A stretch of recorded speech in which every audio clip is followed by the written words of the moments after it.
welcome to It's a Friday. Yes, and of course, indeed. we are warming up for Chiana's history is going to be made in Uganda, among the East African communities that are going to be holding this great event. Ruben, I stand to be corrected by Ruben Kasera Chivirango, who is the expert in that field, but I don't think we've ever hosted it as East Africa or as Uganda. Right. What I'm meaning that because this is divided in a number of countries within the East African community that were vetted and of course met the standards to host this. So this is history being made, and fellow Ugandan, please be part of history.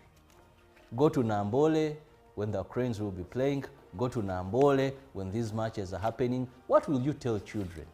That Chan happened in Uganda, I was there, but you know, interest yourself. Let's color Nambole. Let's support our team. Let's go for all the matches. And I'm told there are training grounds. I think one of them is Wankurukuku. Now, some of these players, we desire to see them train. Unless, Ruben will stand to correct us, unless it is going to be restricted from the public. But I would love also to go to Wankurukuku and see them train. There are about 4 stadiums that have been earmarked for as training grounds. So interest yourself to go and be part of Chan. I want to say at least I went to Villa Park, I went to Wankurukuku, I went to these places and I saw these people train. So you have what to talk about. That's very, very true. And I think for me, that's something that I'm looking forward to as an experience for Uganda altogether to the world is the sports tourism part of this whole tournament. Not just the football itself, but looking at the detail of the stadiums, looking at the detail of the accommodation where these players and the officials are sleeping, looking at the detail of their experience, their time in Uganda. It's something I'm looking forward to the world experiencing as well through cameras. And the good thing is already at least I think it's Niger team that arrived. Yes. And these are sleeping at Skies Hotel, yes. Hotel. So that is one of our hotels, and all of them are going to sleep. And remember, a team does not only come with a first 11. It moves with a number of people. Right, very true indeed. As Uganda, we're excited and we're looking forward to enjoying the experience. As they say, Uganda is one of the happiest countries in Africa, so we shall definitely turn up. That's a must. But look, let's take a look at what we have on the local scene. Well, I begin with good news for imams and Emirates. Now, President Yoweri Kaguta Museveni has facilitated a fully paid Umrah program for 252 Muslim leaders, imams and Emirates, who are set to travel to the holy city of Mecca and Medina this August. The divine opportunity was officially announced by the senior presidential advisor Moses Byarruhanga in Kampala, who urged the pilgrims to raise Ugandan flag high and represent the country as ambassadors of peace, faith, and unity. For many of the pilgrims, this comes as a gracious consolidation, especially for those who missed the Hijjah. Major Byarruhanga also emphasized the importance of Saudi Arabia portraying Uganda as a land of peace and religious freedom while in the kingdom. Hajat Mariam Namayanja, a senior presidential advisor and coordinator of the program, revealed that this spiritual, impactful initiative will be held every year. Sheikh Adam Magara, deputy imam of Molago Masigid Nuwa, Katale zone, expressed deep gratitude. Previously, 100 imams and Emirates were supported to perform Hijjah, and more will undertake the journey of Umrah through annual travels. They have been divided into groups, one departing on the 15th of August and the second on the 20th of August 2025. The selection process was conducted in partnership with the Uganda Muslim Supreme Council and relevant religious associations, focusing on imams and Emirates who had never been to the Holy Land.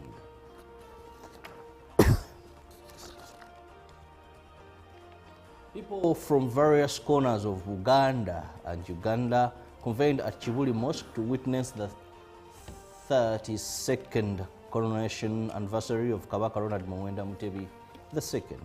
In his message via Zoom, His Majesty the Kabaka advised his subjects to be conscious of individuals who aim to use them during the election period to weaken the kingdom. Chibuli Hill was filled with people in different capacities to commemorate the 32nd coronation anniversary of the Kabaka. Prayers were led by the Supreme Mufti Sheikh Muhammad Garabuzi, who prayed to Allah to protect the Kabaka against his enemies. In his message via Zoom, the Kabaka spoke about certain individuals who pretend to actually be lawful but intend to divide his subjects. His Majesty advised the public not to be swayed by politicians offering cheap incentives for votes, but rather to vote based on capacity. The Katikkiro of Uganda, Charles Peter Mayiga, highlighted their achievements reached despite facing some limitations. Prince Kasimu Nakibinge commended the Kabaka for his continued collaboration with the Chibuli leadership. The coronation ceremony was attended by various dignitaries, including religious leaders, politicians, and others.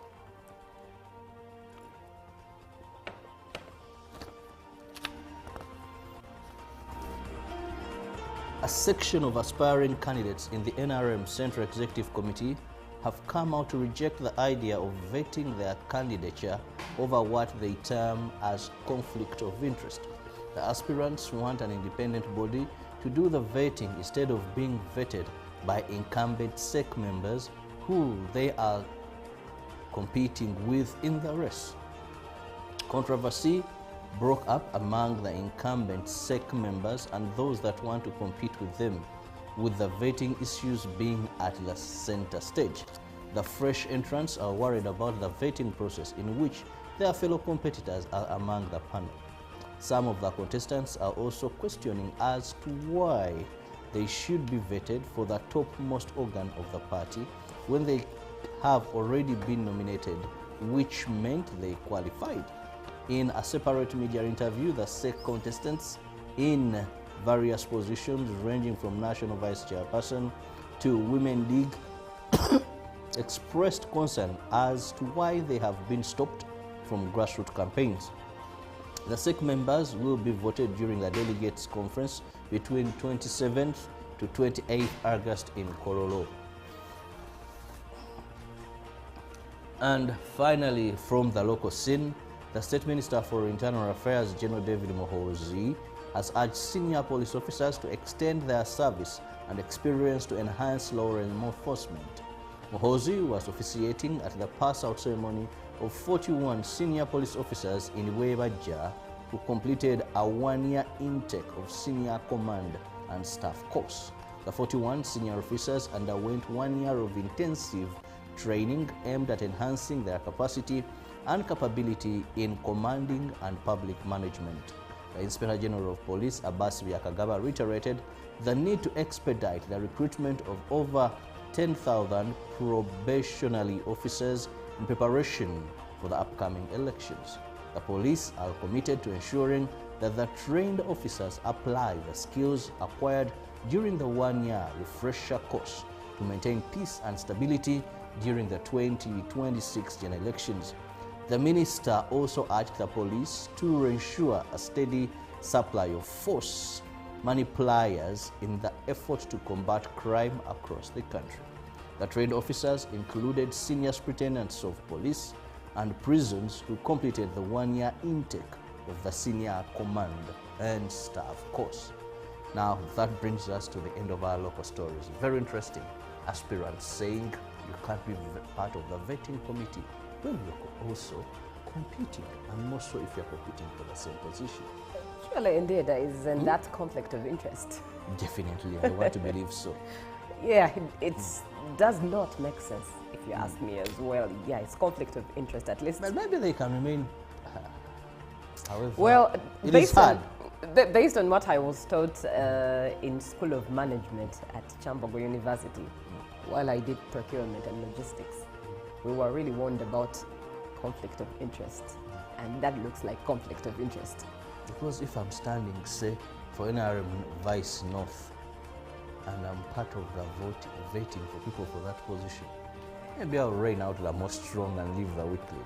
All But right. it is a party, and that is their internal democracy. Yes, indeed. But let's have a look at what is on the local scene, on the foreign scene, that is. And we're starting off with US President Donald Trump has signed an executive order reimposing reciprocal tariffs ranging from 10% to 41% on US imports from dozens of countries and foreign locations. Separately, Trump also signed an executive order late on Thursday that increased tariffs on certain Canadian goods, with the White House accusing Ottawa of failing to cooperate in curbing the ongoing flood of fentanyl and other illicit drugs entering the U.S. In a statement on Thursday titled "Further Modifying the Reciprocal Tariff Rates," the U.S. listed some 69 trading partners and their respective adjusted tariff rates. U.S.-bound exports from some of Washington's major trading partners, including Australia and the United Kingdom, will be subject to the baseline rate of 10%. Other key trading partners include India at 25% and Taiwan at 20%, have had higher rates imposed as slow-moving trade deal negotiations continue. Trump cited the continued lack of reciprocity in our bilateral trade relationships in a statement on the White House website, announcing the reimposition of the tariffs. Now, Microsoft has accused one of the Russian government's premier cyber espionage units of deploying malware against embassies and diplomatic organizations in Moscow by leveraging local internet service providers. In a blog post on Thursday, Microsoft Threat Intelligence said the campaign by Russia's Federal Security Service, also known as FSB, has been ongoing since at least 2024. The effort poses a high risk to foreign embassies, diplomatic entities, and other sensitive organizations operating in Moscow, particularly to those entities who rely on local internet providers, Microsoft said. The analysis confirms for the first time that the FSB is conducting cyber espionage at the ISP level, according to Microsoft's findings. This means that diplomatic personnel using local ISP or telecommunications services in Russia are highly likely targets of the campaign within those services. The blog post reads, Microsoft tracked an alleged FSB cyber espionage campaign that in February targeted unnamed foreign embassies in Moscow. Now, coming to the motherland, Barcelona players will have DR Congo, Heart of Africa, emblazoned on the back of their training shirts from the start of next season, after the top Spanish football team agreed on a 4-year deal with the Central African country. The partnership will reportedly cost the Democratic Republic of Congo 44 million euros. That is about $50 million, although the club has not disclosed the figure it will receive. A rebel group has seized large parts of eastern DR Congo this year, although a ceasefire has recently been agreed. The agreement has faced criticism from some Congolese who have questioned their government's priorities, especially as its own football league has been plagued by chronic underfunding for years. But the authorities have defended the agreement, saying that it will help raise the profile of the country. As part of the deal, Barcelona's Camp Nou Stadium will host what the club called an immersive exhibition to showcase the cultural diversity and sporting tradition of DR Congo. The country's sports minister, Didier Budimbu, told BBC Focus on Africa that the agreement includes a training camp for 50 young Congolese players and 10 coaches. Well, that's it on the foreign scene. As we have Rwanda with Arsenal, now the DR Congo is on with Barcelona. Do we have plans for Uganda? Well, it depends what our priorities are. Right. Right. Now, let's just look at what we have on the dailies today? Well, we begin with the new vision this morning. Now, government to raise pay for local leaders. Those to benefit include the 72,000 LC1s and the 10,594 LC2s chairpersons. They are going to get salary pay. You know how much the LCs were getting? I think 10,000. Which is 10,000. Every month. Yeah. Now, FDC amends roadmap, prepares for primaries, and we have experts list good and bad foods. South Sudan's abduct 4 Ugandans, and a very lovely picture there. I see Mama, the First Lady, reading to children. A very lovely picture there. They are seated, they are listening, and I've had this privilege of the First Lady. This is going to go down their memories. Now, in the Daily Monitor, funding roadblock, where they give you details there. And the Kabaka celebrates 32 years on the throne. And the lizard has something to say. Then what does it take to be cool? Judy, what does it take? That is in the scope. Well, looking at the Citizen, we have high varsity dropout rates prompts concern, and Tanzania boosts standing with new logistic facility. TTB unveils major tourism campaign ahead of Chan funds, and mineral value addition set to bring in $11.7 billion yearly. That is in Tanzania. And the Daily Nation does have teachers shocker over pay increase. And Nduta spared execution in Vietnam, sent to jail for life. That is a story in the Daily Nation, and we will be looking at the Gazette a little later on, but that's what we have in the dailies for now. Let's have a short break with some music, and that is music from Jemi Abitegeka on Jagadenyo. But before we even do that, let's once again just congratulate Buganda Kingdom. The Kabaka is on the throne 32 years later, and looking forward. Yes. Yes. Wangala Aisabasajja Kabaka wa Buganda. And today being the 1st of August, did you know that it's also National Girlfriends Day? So if you have a partner, a best friend, a sister, any female in your life, and is your best friend. Just hit the nail right. It could be a girlfriend. If you have a girlfriend, or a girlfriend. It is called a girlfriend or a girl. You said it's International Girlfriends Day? Yes, the 1st of August. Let's have some music, Robert. But also, just be reminded, save the number first and foremost, 0709602592. We are having a story from a man whose life is a testimony as well as a lesson. From death row to life's purpose, walking from prison to purpose. You must be intrigued by this. Shadrach Magara will be speaking with us in just a few. Let's enjoy some music as we prepare him to speak to you. Good morning. Live from you.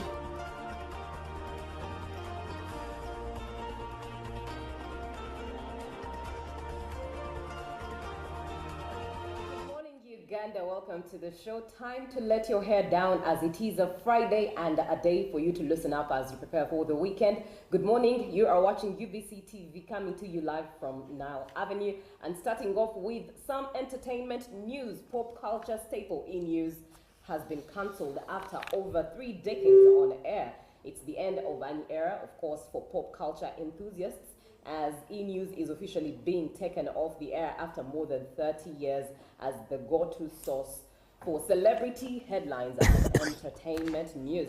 Hosted by Kelty Knight and Justin Sylvester, the show's final broadcast is set to air on September 25th, 2025. Until then, new episodes definitely will continue. You'll be able to watch them, but the final show will be airing on the 25th of September 2025. And this show's cancellation comes just 3 years after its return in 2022 following a 2-year hiatus.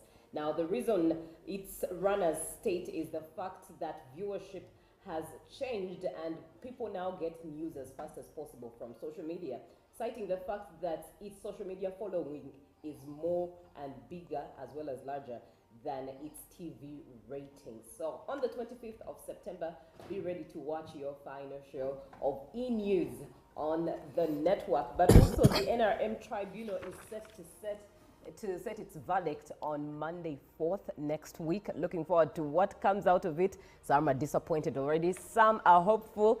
Verdict is on Monday, but still the same Monday, 4th of August, CHAN is beginning. That makes it 2 days to CHAN starting. But Uganda, are you ready for this tournament and the experience of it as well? As UBC, we are here to give you and bring you all the updates and all the entertainment, but all the action as well regarding CHAN as well as current affairs. Once again, good morning. My name is Julie Nantaba Mosisi, and I am with Robert Chirabo Nyonyitono. Good morning, Robert.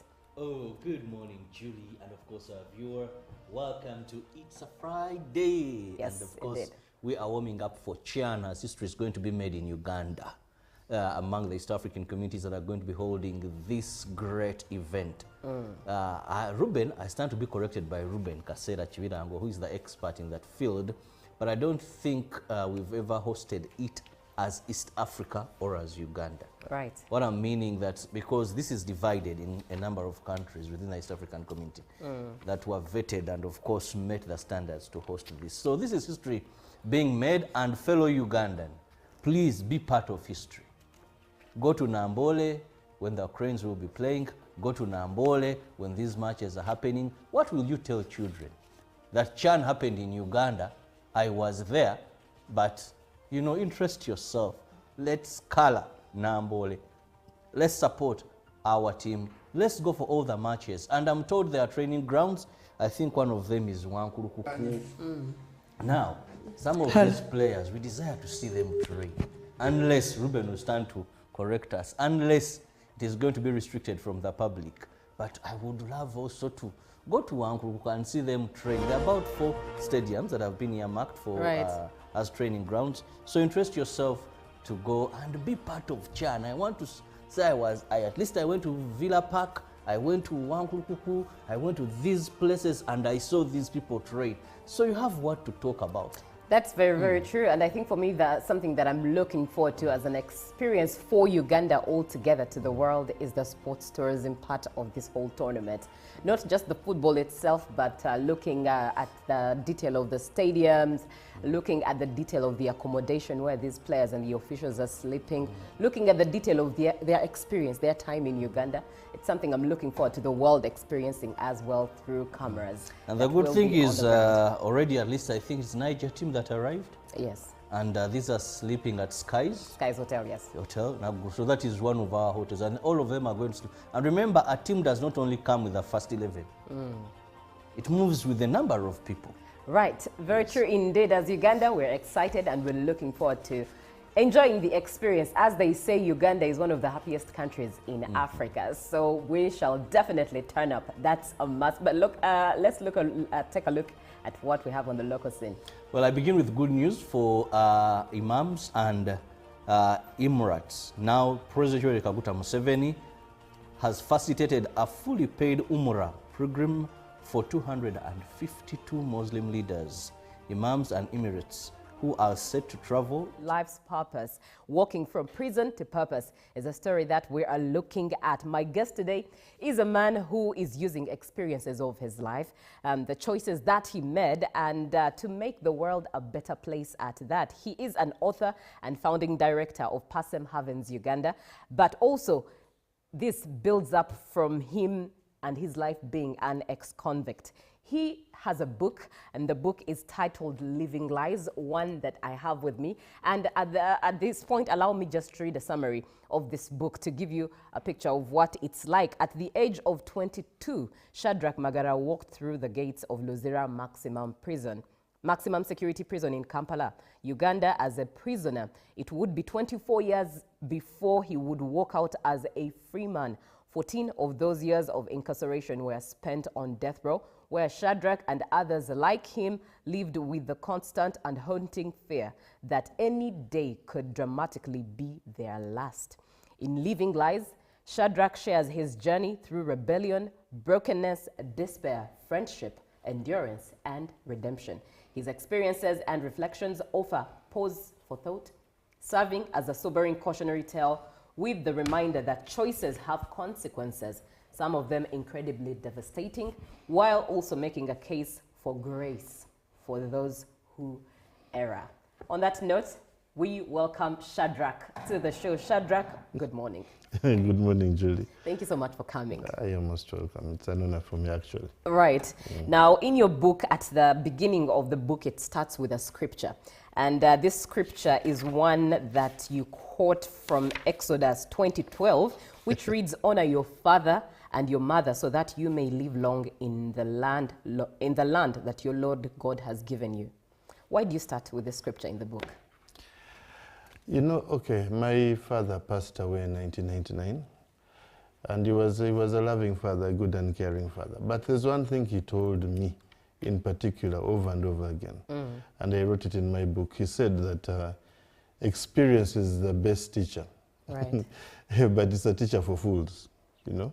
Like somebody who is wise, if you are told something once, you don't have to go through the experience to learn from it. If you're a girl in school and they tell you that if you get pregnant when you're still studying, it's going to destroy your life and your career, and you listen, you will avoid the problem, you'll have learned from it. But if you want to go through the experience first, then you're an idiot. So most of my life, like from when I was young, I did not really listen to my parents. They tried to show me the right way, direct me in the right path, but I thought I knew better. I only learned through experience later on that has been a big mistake. So that's why I started with that one mainly. Yeah. Let's look at your childhood. You were stubborn, you thought you knew better. But many parents have experienced this. It's quite a story out there. Many parents, or teachers even, or guardians, know what it means to have a child, the experience of a child who's stubborn, who's always in and out of school. If you read the book just a bit, I'm not, giving out the whole plot. There is a life of his where he had to be expelled from schools here and there. What advice would you have for parents whose children are as stubborn and in a state as you were, without necessarily, what different lenses do you think your parents should have had? Okay, like, for example, one of the main reasons why I wrote this book is trying to explain, like, how could I have loving parents who could take care of me, did their best for me, Yes. and I end up in prison. So many parents do not know that their children, you can provide everything, but still everything goes haywire. So this book was targeted mainly at kids and parents. It's actually a book which is read by Everybody. Yes. Like, where do you get off on a tangent from a life that is prepared for you? As a child, because I lived with so many regrets when I was inside prison, and there's so much you learn in such a place, so much you want to give out, but you have nobody to talk to. You don't think on death row, you don't know whether you're just looking at death every day. But there's so much you learn in that place of darkness, in that place of hardship, of bitterness, so much you regret. You say, oh my God, if I had gone to school, if I had concentrated on my studies, if I had listened to what my father is telling me, what my teachers are telling me, what my siblings, other people's concerns, I would have avoided all of these problems. So this book shows kids that you may start something small. Somebody is calling you, let's go and have a drink. Let's go and start taking drugs. You think it's something simple, but it can blow up into something else. It's also for parents, like red lights you can see with your kids. You know, these days, like, we outsource care of kids to maids and whatever. A kid is on the internet or something like that. You don't know if you could be making a bomb or something. You have no idea. So parents also to learn, like, their stand triggers, to get to know your kid is going through this, to have like some kind of communication. Because mentorship is something that I talk about a lot there. So, yeah, in a brief, something like that. Yeah. Right. So in on the side of the parents, there should be a willingness to mentor, to listen. Yes. To have conversations. And if the parent cannot listen in particular, because, there's that kind of bridge between a child and a parent. But every kid, I was the first boy. In my home, I didn't have an elder brother. My uncles were a bit distant. I had nobody who I could talk to. A parent, there's where you can reach, but then you've got to make sure your kid has somewhere someone, whether it's an uncle, it's a friend, somebody who's responsible, a mentor. It is very, very important. Actually, mentorship is what saved me, though it came at a later stage. You know? But a kid should have someone, because people are going through things. I've been going to youth camps and what, we have one-on-ones discussion with kids, and the things kids tell you, kids really want to talk. They have so much inside them. But how to direct, you know, those energies and whatever, that is something that is needed real bad. Right.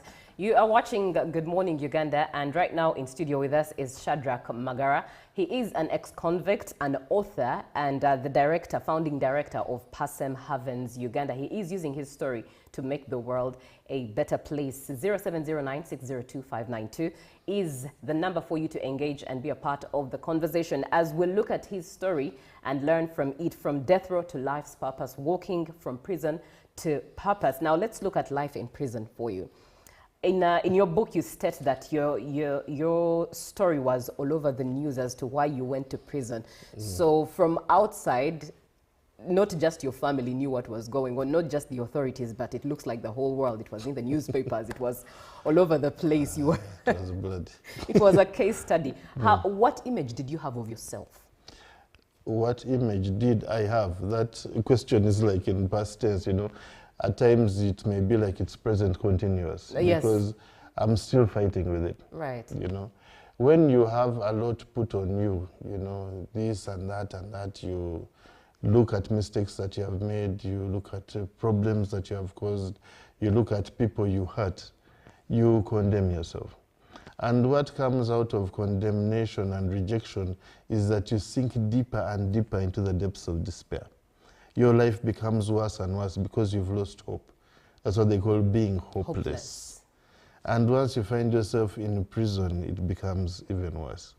The only advantage inside there is that prison is full of hopeless people. So you are all together in your hopelessness. To tell you the truth is that people who are outside, who I left behind, suffered a lot, much more than I did. Because when you are facing rejection, condemnation by people outside on a daily basis, it's worse than somebody who's inside. There are people who would come to prison and they get some, because they are now with the hopelessness. It is there. I don't know how to explain it. You have to be inside here to experience it. So you look at yourself as part of, you know, people who have no cause, no use, no worth, nothing. And once that thing sinks into you, then your life is lost. I'm just glad that in the midst of all that, still I managed to get some form of salvation, you know. Yes. Trying to build myself up to see a new man inside me, the way God sees me, you know. At times, that's why I say it's present continuous, because you have to fight with it every day. Every day. So many things that I have to change about myself. So many things, always a constant work in progress. But I'm trusting him, and that's why I'm here. Right. You talk about the hopelessness that convicts have in there. And I'm reminded of, you know, different organizations that always walk into prison. There are prison ministries from churches that visit prisoners and just speak some form of hope, bring gifts along. Do those walk-ins from these different organizations actually have an impact? No, those things, those people, not those things. Those people help a great deal. You know, prison, one of the things that prisoners face is rejection. First, you're rejected by society. You know, they come and lock you up. You are not worth living amongst people. You are a danger to society. Then your parents, your siblings, your friends. You know, those ones who can take the time, energy, and money to move up that hill to see you, they are very few. The majority of prisoners, one thing we don't know, the majority of prisoners are either poor or illiterate. To find somebody who's in prison who's past primary 7, it is very hard, you know. So I don't know how it came to be that way, but that is the kind of people inside there. So those who get visitors also a very small percentage. They're just there on prison food, on prison medicine, everything, you get it from the prisons. So once you get a visitor, it is like a ray of light, a beam actually, not a ray, you know, shining on you. So for those who do not get, and even those who get, when you have people coming to show you that they care, there are religious groups that come like on Christmas, they come like on Easter. There are some who would come and organize a meal, you know, You bring a cow, slaughter it for the whole prison, you sit down, you eat, you have something to drink. It is something special, something that we appreciate. We had like, there are these comedians, what are they called? This group, they have their program on TV. They used Fun Factory. Fun Factory. Yes. They used to come there, I think when they were still starting and whatever, some musicians would come and it would brighten up a day. It was something that was really good. All right, so that means if you have prison ministries, do not give up on them because they actually play a great part. Now, while in prison, you met Chris Rakasisi, who is the senior presidential advisor. And when you talked about mentorship, I'm reminded, because I did get an opportunity to read the book, I'm reminded of you mentioning him in your book. He even wrote a foreword in your book. You mentioned him as someone you met in prison and mentored you. What impact did he have on you while you served your term? That gentleman, in a few words, I can say, saved my life. Because he found me, I was deep in despair, hopelessness. I was, that time I used to take drugs, and I was on drugs. I couldn't go a day without drugs, you know. Just like I couldn't stand the situation I was in. I didn't know like how I got there in the first place. I was hopeless. But Mzee Chris, as we called him, he is a lovely man. And he's a Christian. He found me. He looked out for me. He was patient with me. He never told me at any one time, stop this, stop that, but he showed me a care. He showed me a worth. He started like teaching me to have discussions, giving me newspapers to read, books. Like he just showed me that I was worth more than the mire that I was putting myself into. So slowly by slowly he started teaching me the Bible. Actually, the Bible from the word where I had no idea what was inside there. The one you cut previously. Oh, that's another story. Those ones, there's so many Bibles inside there, just was talking about. Yes. Anyway, so he mentored me. Yes. He mentored me for all those years until he left. So he's the one who introduced me to the church. He's the one who taught me so many things. Right. And it is through him that I got to know God, and it's through all of that that I found I had value. And that is actually why I'm here. Because you find that he made me learn that there's something we all have to give. That prison is not the end of life. You can learn from something and help others not go through the experiences that you went through by being a fool. All right. Now, if you are just joining in, Shadrach Magara is our guest today. And why he's here, his story is very fascinating. But one full of testimony and full of lessons.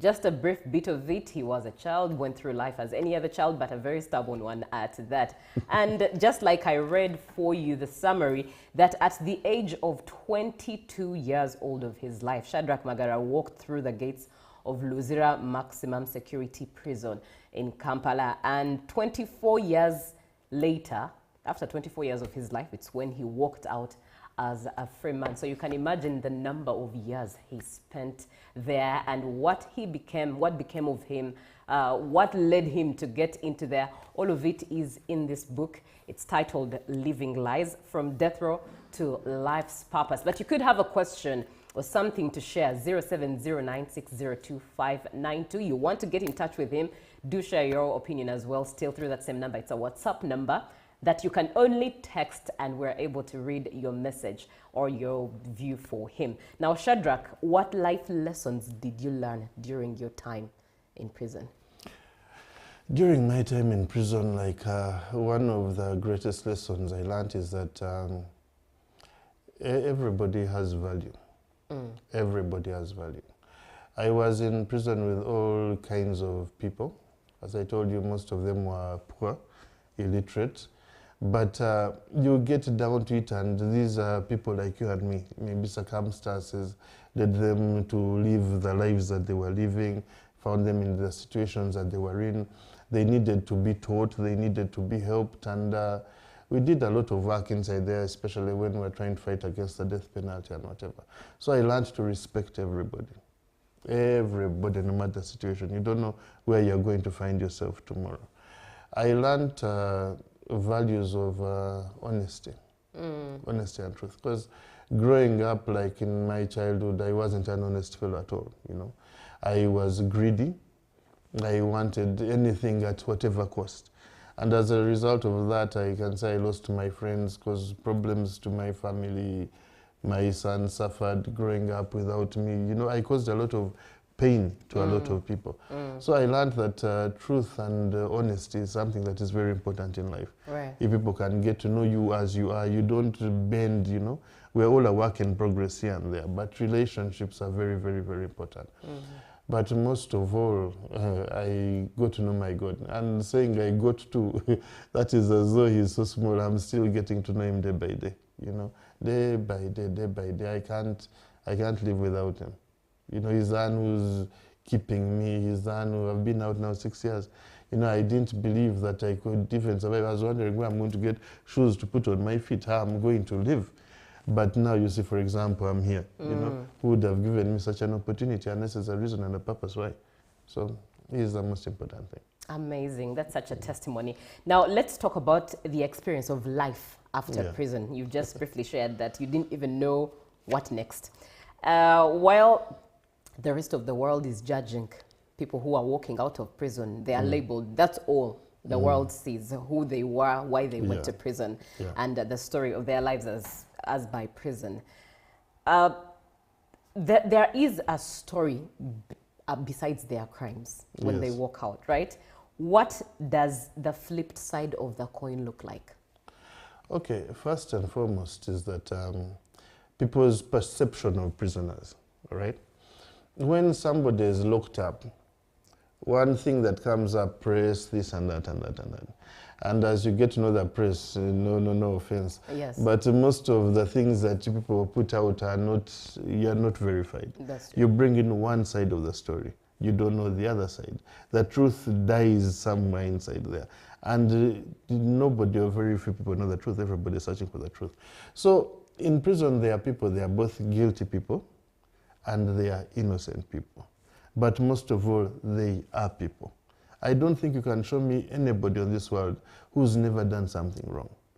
Nobody on this world who's not deserving or crying out for mercy in one way or another. We are all guilty in one way or another. The problem is that the society we're in, it's a punitive society. It's not a reformatory society. So when somebody is in prison, number one, you're condemned. The people condemning you forget that also they are condemned in one way or another. We don't look at reform. You say now put somebody there, let him suffer. Even when he's outside, he's going to suffer for good. That is actually why I'm doing what I'm doing. So when you come out of prison, it is all there. There's condemnation, there's rejection. It's like actually jumping from the frying pan into the fire, you know. But it is something that is why I'm trying to do what we do, to bring out a case that prisoners are people too. If we did wrong and we've been punished, give us a chance to do what's right. Give us a chance to teach you from the experiences that we went through so other people do not do the same things again. Other people do not have to suffer the way we suffered or cause other people to suffer. So it is tough. People outside don't care, like kids, widows and what, but ex-prisoners are some category of people that really need to be looked at. Right. Yep. Very interesting. Now, before I continue with the questions, allow me read a couple of your comments. And somebody does come through and says, good morning, Julie and our guest. All I can say is the world shapes us according to our approach and attitudes towards it. I'm glad that Mr. Shadrach has written a book about his life and that he speaks volumes of his remorsefulness, improved maturity, and bringing awareness to others who might be victims of the same vigilance. His story might look ordinary since most people pass through the same situation as usual, but what makes him different is his confession and transition. Life wekuwa lemon, nga I think you make lemons out of them. It's what you meant. Thank you so much for being on the show. This is Cricket Derek from Machindie. Good morning, Uganda. It really takes the good-hearted people to remember the ones in prisons. Thank God for the gentleman being remembered and getting his turning point. And again, being good enough to share his experience with the public through writing. Bravo, sir. This is Edson Mohanji from Entebbe. Now, you've talked about the reason why you do what you do, and that is for people who leave prison and society treats them a different way. Let's talk about Pasem Havens, Uganda. How did you start thinking about Pasem Havens? What's the story? What's the genesis of Pasem Havens?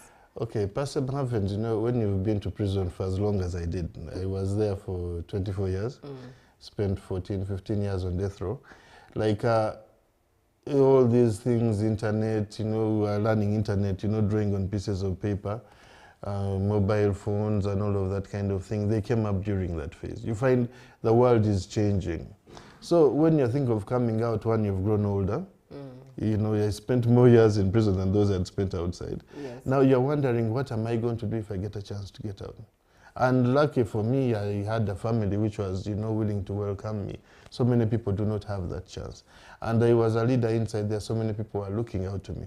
So when I got out, I faced so many challenges. I am still facing so many challenges. And yet trying to survive, trying to start a life, trying to take care of myself after being looked after for a very long time. Yet at the same time, my friends who had left inside were constantly writing to me asking for help.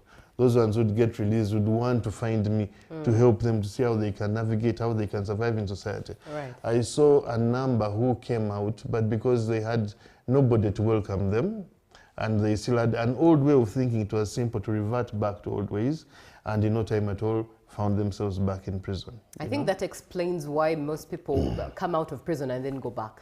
Prison, one thing you should know is prison, they call it a university. But what do you learn from there? You know, it is up to, it is like good soil, you know, but you put in weeds, they grow very well. You put in good plants, they grow. So prison is full of very many kinds of characters, full of hopelessness, despair. There's a lot of evil inside there. So if you do not harness somebody when they get out, I will be very straight with you. A number of crimes that are committed, you find that when they find the people, we know them. They've been to prison before. Yeah. So and so shot so and so. Like the people, I think they say, who shot the prosecutor, you know, sometime back when I took about, I guess, or something like that. There are people who we know, who are inside there. They are in, out, in, out, in, out. So society doesn't look at that. And now I've put somebody inside. There are people who've gone in for defilement. Then they are released. They come back after 6 months on murder. They come back on robbery and things like that because they've met people who have showed them another kind of life. So we concentrate a lot on seeing these people when they're in prison. We don't know what they have learned from prison. When they come out of prison, nobody's there to direct them. They are not welcome at their homes. They are not welcome by their friends. The only people they know are the inmates they met in prison. That's why you find most prisoners, when they are leaving prison, they have papers or books with phone numbers, phone numbers, phone numbers. Phone numbers of who? Phone numbers for what? So unless you are willing to offer them a welcoming hand, I'd say, come, we love you, we have some space for you. You're home, you're not willing to welcome, you come. We want to try and skill you. We want to counsel you. You know, we have mental issues when we're inside there. That gap has not been taken care of. And then you find now crime is going on and on and on and on. Recidivism rate is higher and higher and higher because we are not concerned with that. You're happy with the lion when it's in the cage. When it is out, nobody cares. But the problem still comes back to us. So with all of these people coming, asking me for help here and there, you know, I'm seeing other people going back. They say, oh, no, you're coming here. Oh, this one is back. I say, even I. This is the fourth time you're back in prison. But because of certain things that we've got to handle. So with my little resources, I tried to do what I could do. And I couldn't manage. I don't manage really up to now. So I talked to a few people to help me. I have an executive director, Sanya Rebecca, a lovely lady. They're all doing, you know, pro bono work. So we decided to come together with Mzee Chris. Mzee Chris is our chairman, actually, of the board. So we got a place in Mukono, a halfway home. That system isn't here in Uganda. We're trying to institute it, where people who have no place to go can come. Women especially, you know. Like they can lock a man up, his wife will wait for him for 2-3 years. But you lock up a woman, the husband will have got another woman in less than a month, Yes, you know. true. So when they come out, number one, age as far as women is a problem. You look a girl up when she's 20, she comes out when she's 30, 40. They say, oh, yeah, Diva, they don't, the people she's used to don't want her anymore, women who depend on their looks or something like that. She's got to struggle to survive. Her children have abandoned her, everything. She has nowhere to start. So such people need counseling. They need skilling. They need care, they need direction, you know, to help them to reintegrate in society. So nobody is going to do it apart from us who've been through those very problems ourselves. So that is what we are really trying to do, to how we can help them, get them, train them, skill them, counsel them, so they can be productive to society. Because if we do not do that, you'll find them going back. Girls end up back on the streets, boys end up committing more and more crimes, and it is not good for us. So we're trying to, on one side, to show that inmates who can be of value and train our people, and then help the young people so they can avoid such issues. Right. You've shared the problem that is when inmates come out.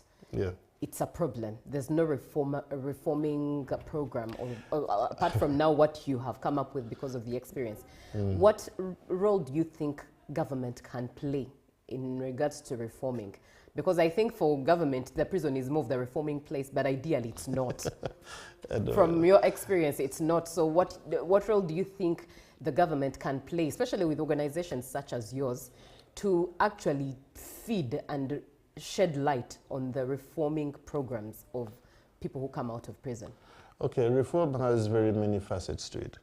Like in a prison, the way they look at reform, no offense, they look at reform as, for example, number one, going to school.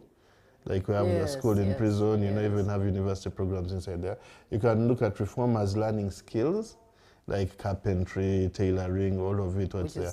Then you can also look at reform like on the religious aspect, you know, where like prison is unopen, you know, they have this open door policy. Religious leaders come in, minister to inmates and whatever. Now, reform, I think, is a combination of a number of things, but you cannot avoid this part that appeals to the human being, the 5 basic needs, where we need housing, we need, you know, clothing, we need medical care.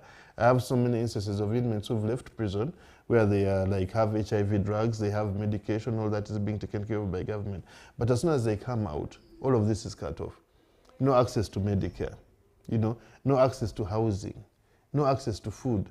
I have a lady I know, she left prison, her boyfriend had left her, had got another woman or whatever. She had no place to go.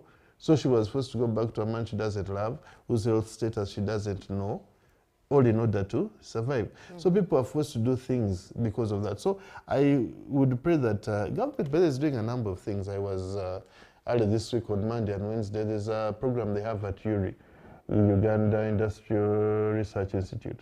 And it is very people don't take advantage of it. They have machinery. They train people like in things like to do with the manufacturing, you know, milk products, milk processing, all kinds of things, carpentry, for free. And afterwards, you can use their machinery to do what you want.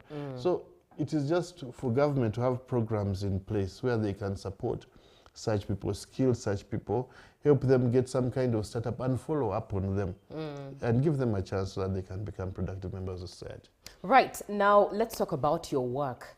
Do you work with schools, youth centers? Which kind of people are you working in this life of purpose, this journey of purpose as you Okay, like I said, like this is, it is two-edged. On one side, we're helping ex-inmates be reintegrated, you know, including talking to people where they come from, to welcome them and accept them, because also they need to be sensitized about what it is that they are doing. Then on the other side, it is reaching out, you know, it's better to avoid a problem than to solve it, you know.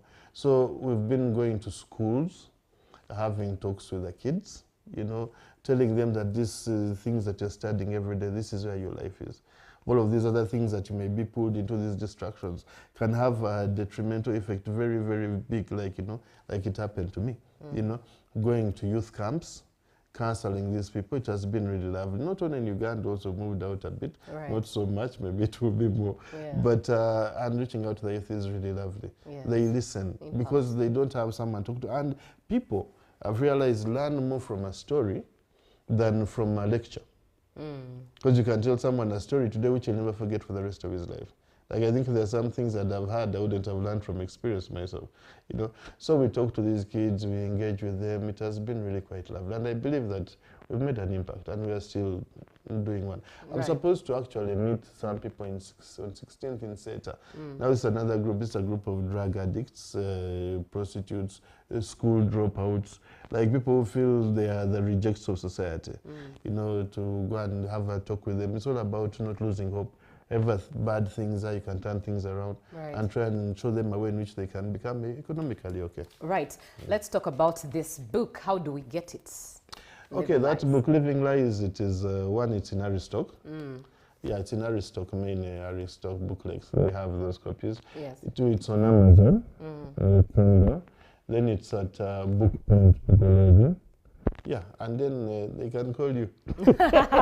Interesting. You can get them directly from me. All right. And on that note, at how much do we also get it? Oh, that one, it is 50,000. Right. Someone may say it is a bit expensive, not really, but part of those proceeds are what we use to sustain the work that we are doing, because we don't have any funding really so far. We are just, whatever it is, everybody who's working is working pro bono.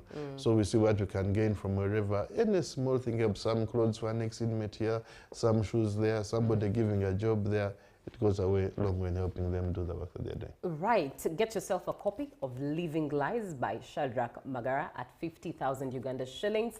You can get it from all the points he has mentioned, Aristoc, as well as Amazon and all online platforms. You will be able to get it. You can also text in and we are able to find ways of getting the book to you, all right? Now, on that note, give us your parting shots.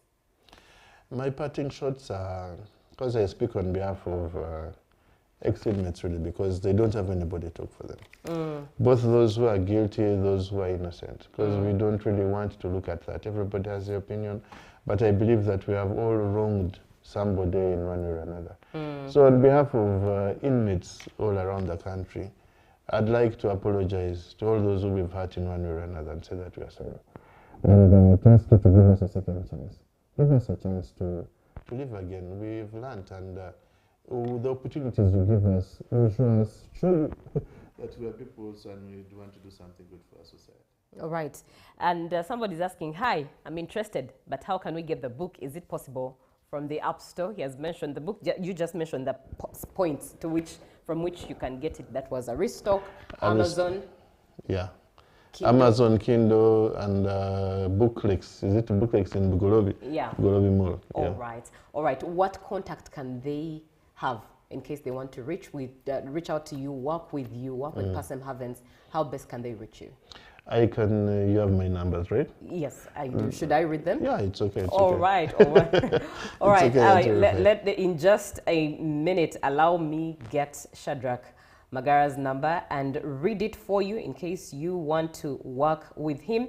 0778 677 779. That is 778 677 779. Or alternatively, you can call 0708 417 044. 0708 417 044. That is it from Shadrach Magara. Thank you, Shadrach, for coming on the show. Thank you, Julie. We look forward to having you more on the show and see how best you can inspire Uganda here on UBC TV with your story and cause impact and change a life out there. Thank you so much for being on the show as well. The show does continue, so stick around because we still have a lot in stock for you, especially this Friday, as always, with Friday mornings on Good Morning Uganda. Good morning. Live from UBC Studios in Kampala, this is Good Morning Uganda. Hello, Kampala, Uganda. In response to the national call of strengthening the traffic security, Good Products Group HGO brand has officially launched the Rider Selection Campaign. Registration is now open. Visit www.riders.hgo.com. Complete your registration now for a chance to win exciting prizes including motorcycles, exclusive HGO gift boxes, and official rider vests, all while promoting safe riding awareness. This is how to participate. Pay the registration fee, invite 3 friends to form a team of 4 and your registration fee will instantly be refunded. Begin your journey of honor today. Don't miss this opportunity. Join the challenge, promote road safety and become a pioneer rider. For details, visit the official Good Products website at www.hgo.com or call toll free 0800-335-555 or visit our offices at Kingdom Kampala 3rd floor to register now and win prizes worth millions. This August, East Africa becomes the center of African football. CHAN 2024 is here, and it's bigger than ever. 3 proud nations, Kenya, Tanzania, and Uganda, united by football, passion, and power. From the first whistle to the final roar, 35 thrilling matches, live, only on UBC TV and radio stations. Wherever you are in Uganda, from the city to the village, UBC brings CHAN 2024 to your screen and your radio. August 2nd to August 30th, it's football like never before. 1 tournament, 1 region, 1 heartbeat. CHAN 2024, live on UBC. Feel the game, live the glory.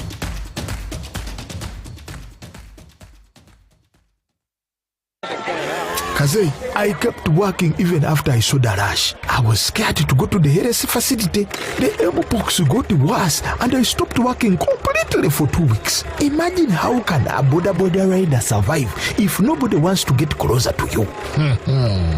If I had gone earlier, I would have been treated sooner. People, don't wait like I did.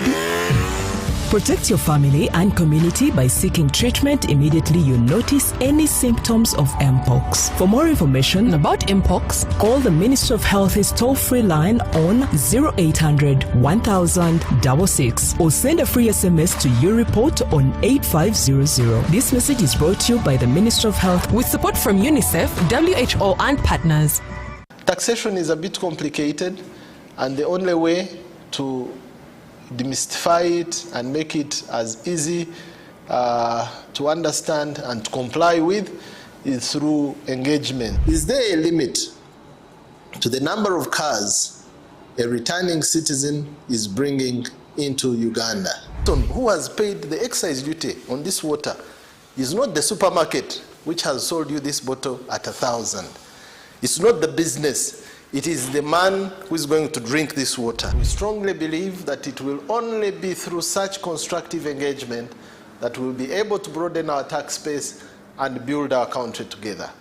Buza Commissioner. Now you can get direct answers. Send your tax-related questions via WhatsApp or SMS to 0790-141-887 and the Commissioner General of URA, John Musinguzi, will personally address them.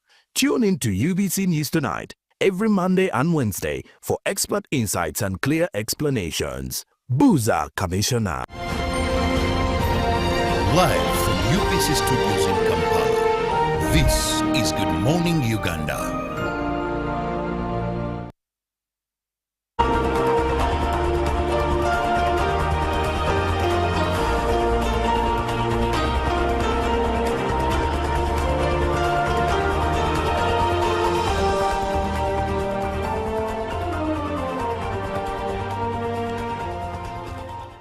Thanks so much for being with us on UBC TV, and we are still giving you so much interesting guests.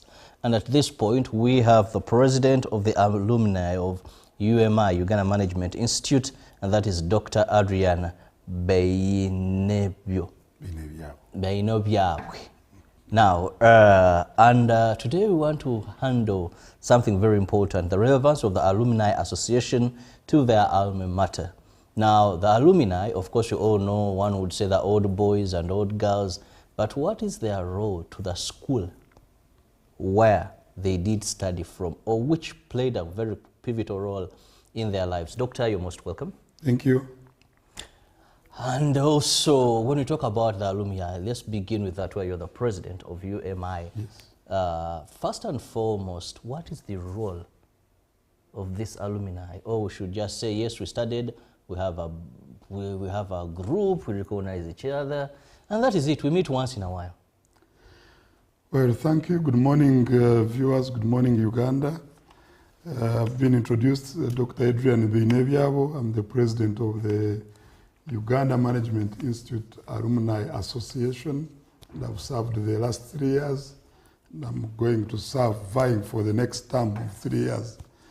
Yes, the alumni basically are the people that studied from a specific institution. By definition in UMI, to us, it is the person that studied at UMI and did an examinable course. If it is 1 month or 2 months or 6 months, a year or 5 years at doctoral level, you qualify to be a member of the Alumni Association. In other institutions, they call them members of the convocation.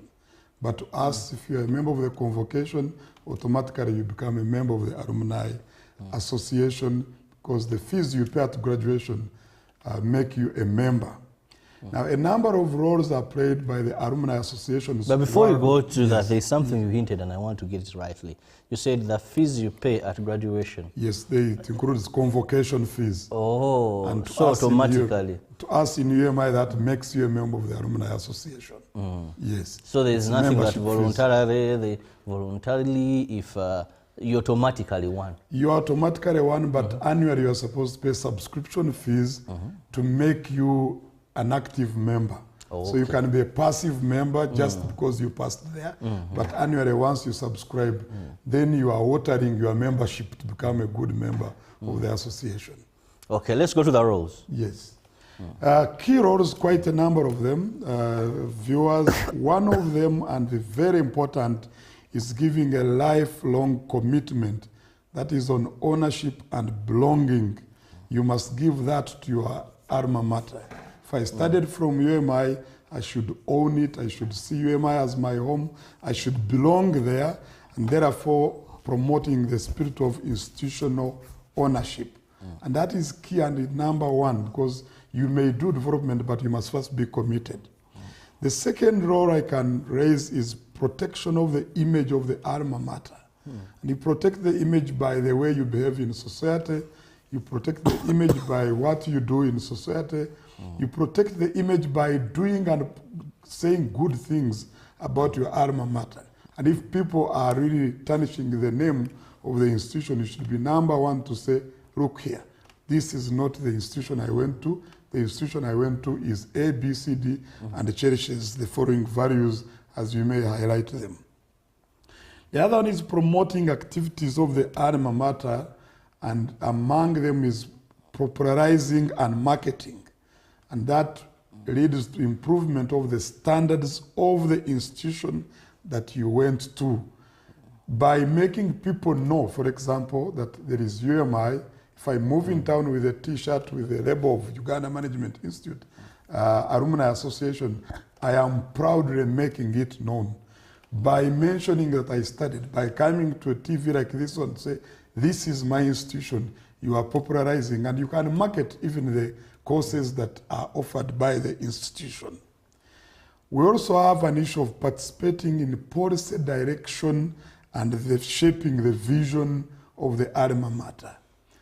At institutional level, even if it is secondary schools, you have a member of the Old Boys and Old Girls Association, right from primary school, at school management committee, secondary school at board level, universities at university council level.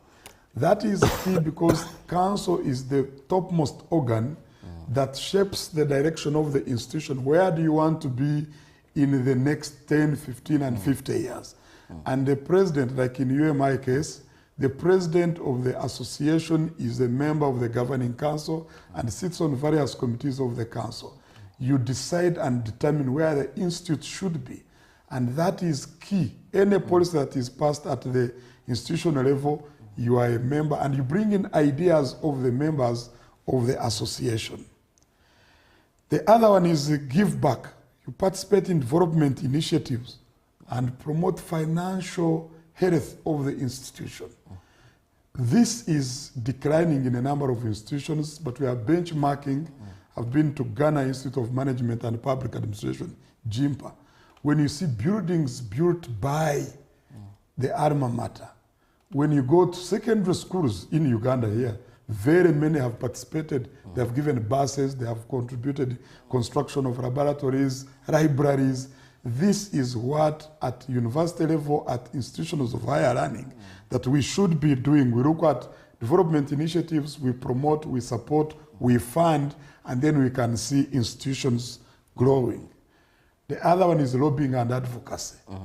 You lobby, we call them duty bearers.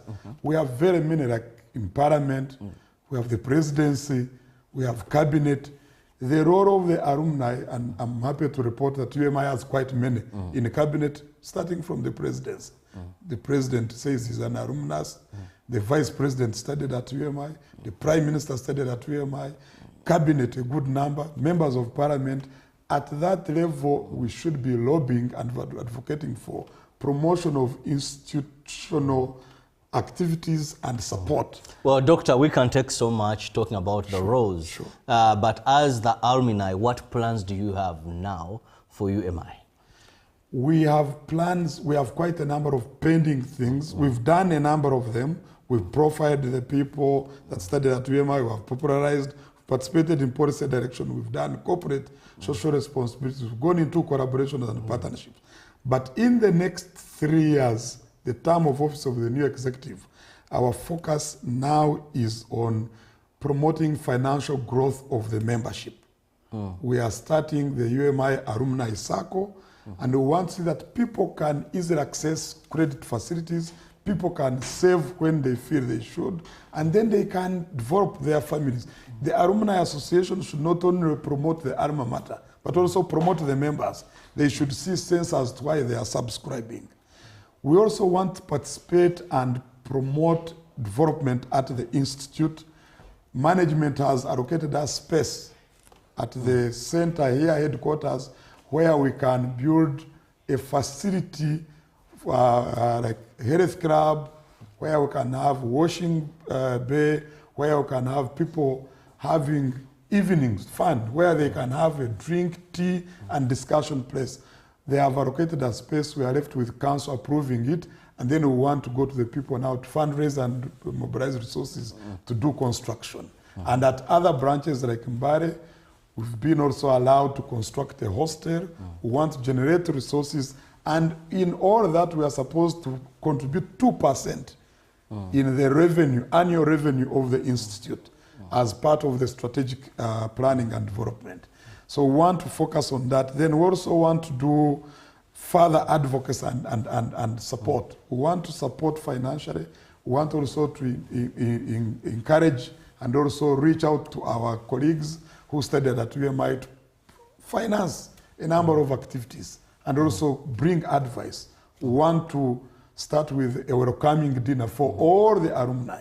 We have judiciaries full of, I can talk about 20 or 50 judges that have gone through UMI, members of parliament over 50, in the armed forces, the army, police, prisons, all those, in immigration, in institutions of government. I should say all chief administrative officers have studied through UMI, all permanent secretaries. And they want to make use of this. Very interesting. Now let's look at if you have a list of activities that are lined up in order to achieve this. The list of activities, number one, like I said, today we have a meeting, annual general meeting. Annual general meeting is today? Is today at 2 p.m. Okay. And we've extended invitation to all the alumni to come and attend, and then we plan. But in the sequencing, as soon as the new executive comes in place, we want to have a homecoming dinner, such that we get high-profile people that have studied through UMI, and then we give them a plan of action of what we want to do. Like I've mentioned, the development plans, starting of a circle, partnerships and collaborations with other institutions, and then also coming back in terms of research, in terms of consultancies, giving back to UMI. We have a schedule of work plans, and we want to present them today to the annual general meeting. I wouldn't want to give them out before they are approved, but we have a plan of action that we want to present today for the members to approve, and then we roll out these activities In year 1, then year 2 we shall roll out others, and year 3, then we see the institution, Uganda Management Institute, at the peak. And also people should know that, yes, quality people that have studied through UMI, and they do quality things, because quality attracts quality. Yes. Now, you talked of data gathering. How big, how many members do you have as the president? So far, we have profiled close to 15,000. 15,000. And we are talking about high profile, because you come to UMI when you are postgraduate. High profile. But we are now going to move to ministries, departments, and agencies, and civil society organizations to get more. These are volunteers who have come, but now we want to go to a permanent secretary and say, how many staff do you have that studied through UMI? We want to go an NGO, how many people studied through UMI? We believe UMI should be having over 50,000, and remember it started in 1969, 50,000 plus, but important alumni. Yes. Very interesting there. So today it is the annual general meeting. Yes, 2 and we p.m. have elections, 2 p.m., yes. And elections still today? We have elections as well. In the very meeting, we have elections to elect duty bearers, the executive. Well, so who qualifies? Any person that went through UMI qualifies, provided you've subscribed. We have an annual subscription, simple, little money, 10,000 every year. So you needed to have subscribed, and then you can qualify. The registrar's office cross-checks and confirms that you are an alumnus of this academic year, you did this course. Then we check with accounts that you have paid. Then you immediately enter the grounds. We have the basement grounds at the Jubilee building where the meeting will be held. Well, very interesting, but I must let Doctor go. But before I let you go, Doctor, let me just have your parting shot. Well, short is that, one, I encourage members of the public to send or to come and study at UMI. Those who have spouses, children, please come to UMI. You won't regret. I passed there. I did 4 postgraduate courses, about 6 certificate courses. I can't regret, because you get quality. And I also want to encourage that where you see a UMI alumnus, please encourage him or her to join the association. But also important that today you come and participate in the general meeting, and also participate in electing your leaders, because these are people who have decided to come and serve you. But also importantly, that wherever you go, promote UMI. It is an institution that is worth promoting at national level, at regional level, and at international level. And that is where we are, because as UMI we say, it is a world-class management development institute. And we are there. And as alumni, we support that, and we are in to support the institution. We are in to support council and management to ensure that the future of Ugandans in terms of management and leadership is promoted. And we are there. And we thank you. In case you have anything, please, we have an office at UMI. You can also reach out to me as the president. I'm not sure if I will be returned today, although I'm asking for votes for those who are listening and those who are watching, but also those who have received invitation, that you come and participate and vote, and then we see the future of this institution. We see the future of our association. Thank you. Well, thank you so much, President of the UMI Alumni, and of course today, be part, if you qualify, be part, 2 p.m., go and participate in choosing your leader, but also knowing how much and how far you can go as far as lifting the institution that made you. Have the best of your day. May God bless you. Thank you. Live from UPC Studios in Kampala, this is Good Morning Uganda. Pick of the day on UBC. One-on-one with Michael Jordan Lukomwa. A weekly face-to-face conversation focusing on accountability, inspiration, information, and sensitization of the public from the various sources, such as inspirational profiles. Having a disability is not inability. Every Friday, 9 p.m., it's one-on-one with Michael Jordan Lukomwa. Don't you see anywhere that you would give a credit in the fight against COVID? My role as the owner of the country is not to, be preoccupied by giving credit to my servant. We have said that if we are to talk to General Museveni, there must be certain conditions in place. Is it true that you paid 5 million shillings to MPs that voted for? Was brought to you by I'll call you every day, yeah, yo, baby, you can now get all the Chibuzi out with MTN voice bundles. Call all networks, Kubei Dondoro. Buy a 25-minute voice bundle for only 1,000 or buy any daily voice bundle of your choice. Dial *100 *21 hash and select daily or use the My MTN app. When we talk together, we are unstoppable.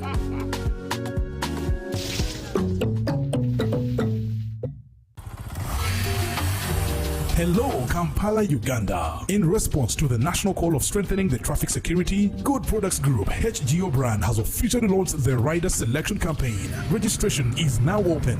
Visit www.riders.hgo.com. Complete your registration now for a chance to win exciting prizes including motorcycles, exclusive HGO gift boxes, and official rider vests, all while promoting safe riding awareness. This is how to participate. Pay the registration fee, invite 3 friends to form a team of 4, and your registration fee will instantly be refunded. Begin your journey of honor today. Don't miss this opportunity. Join the challenge, promote road safety, and become a pioneer rider. For details, visit the official Good Products website at www.hgo.com or call toll free 0800-335-555 or visit our offices at Kingdom Kampala 3rd floor to register now and win prizes worth millions. Kaze, I kept working even after I saw the rush. I was scared to go to the heresy facility.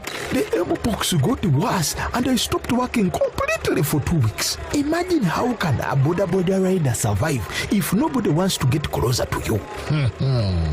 If I had gone earlier, I would have been treated sooner. People, don't wait like I did. Protect your family and community by seeking treatment immediately you notice any symptoms of Mpox. For more information about Mpox, call the Ministry of Health's toll-free line on 0800 1000 or send a free SMS to your report on 8500. This message is brought to you by the Ministry of Health with support from UNICEF, WHO and partners. Live from UPC Studios in Kampala, this is Good Morning Uganda.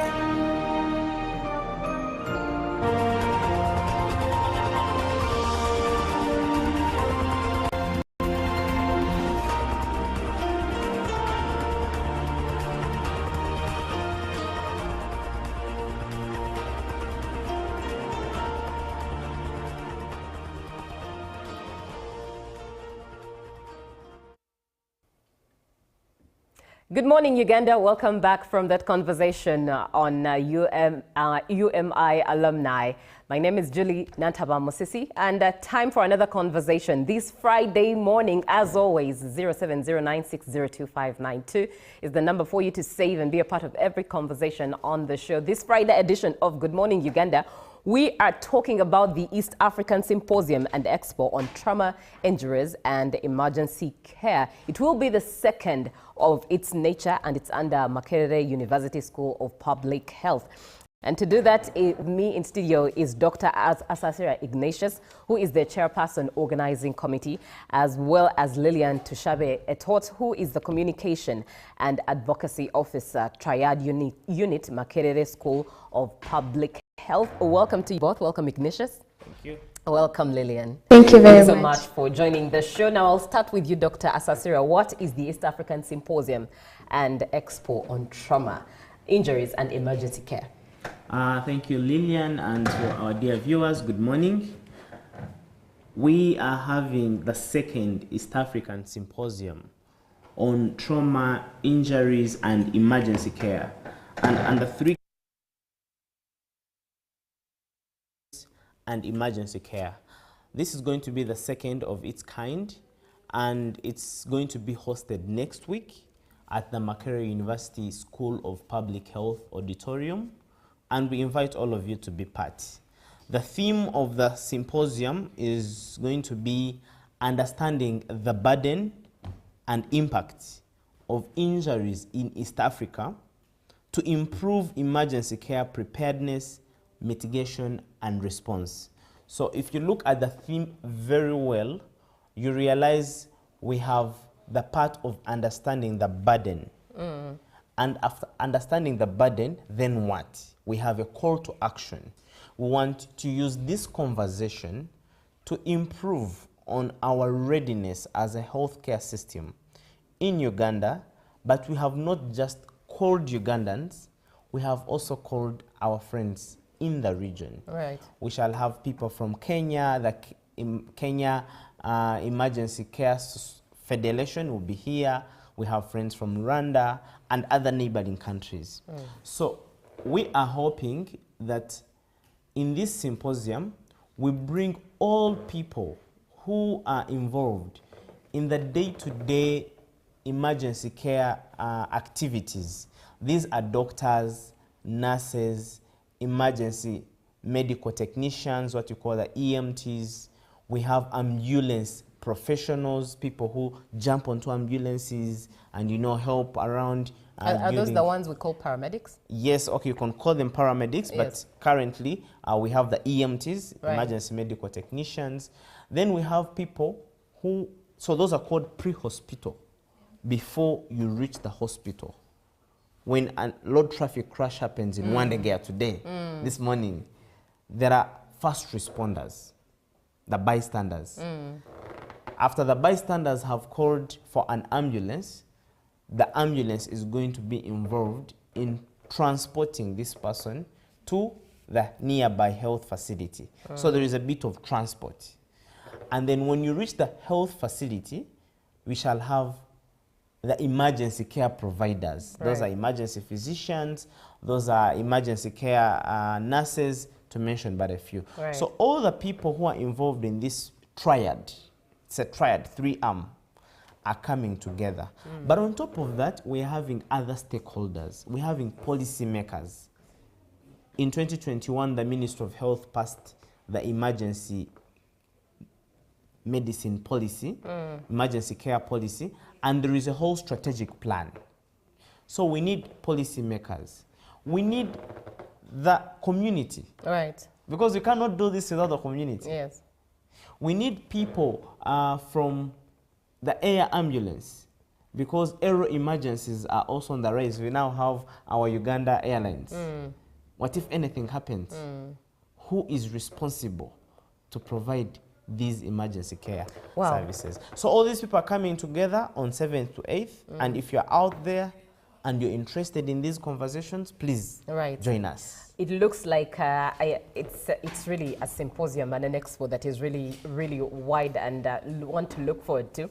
But let's look at who is organizing. And I'm coming to you, Lillian, to help us paint the picture of who exactly is in on this event, who is organizing it. Okay, thank you very much. Good morning, Uganda. I'm Lillian.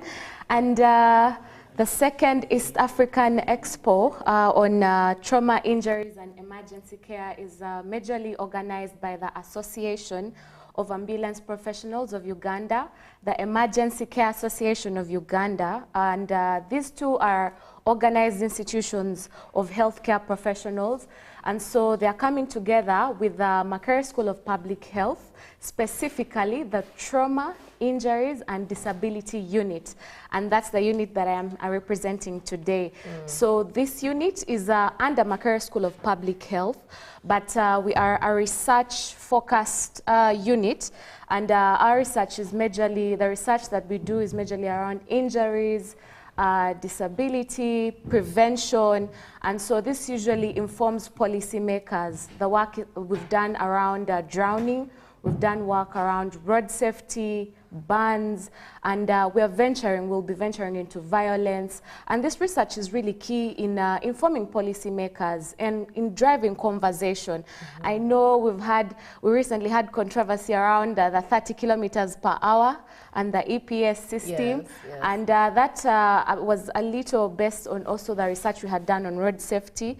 And so that is why we are here today. We have partnered with these two other organizations to do the second East African Symposium. and just drive conversation on emergency care. Right, Yes. very pertinent indeed, because at one point in life we're all under some form of emergency. Either you're giving care out of emergency or you are in need of emergency care. 0709-602-592 is the WhatsApp number that you should engage and ask Lillian or Ignatius a question. Now coming to you, Doctor, what gaps are in the emergency response systems you hope this symposium is going to close?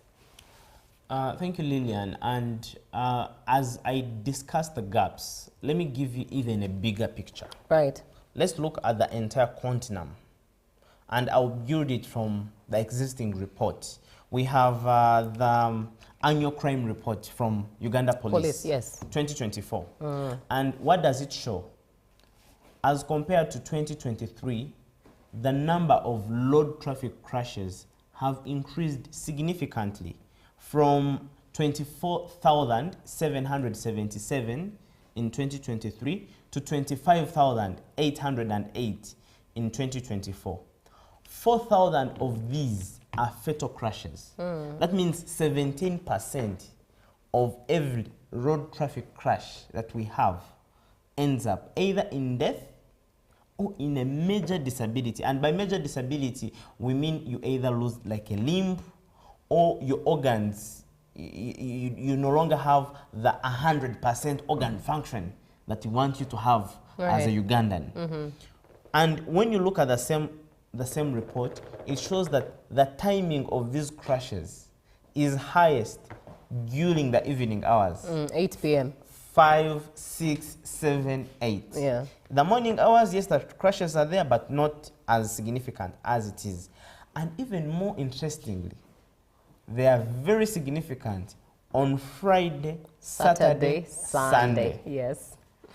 And if I even wrap it up during the festive periods, you know, Christmas, Easter, when we have mass gatherings, maybe Uganda Matters Namgongo, and mostly the men. I don't know whether it's because the men we like taking risks. You know, today is 1st of August. Thrilled by adventure. Yeah, thrilled by adventure, and it is National Girlfriends Day. I want to celebrate the girlfriends. But when we look at this magnitude of statistics, it throws us back to what exactly happened. So let's make it practical.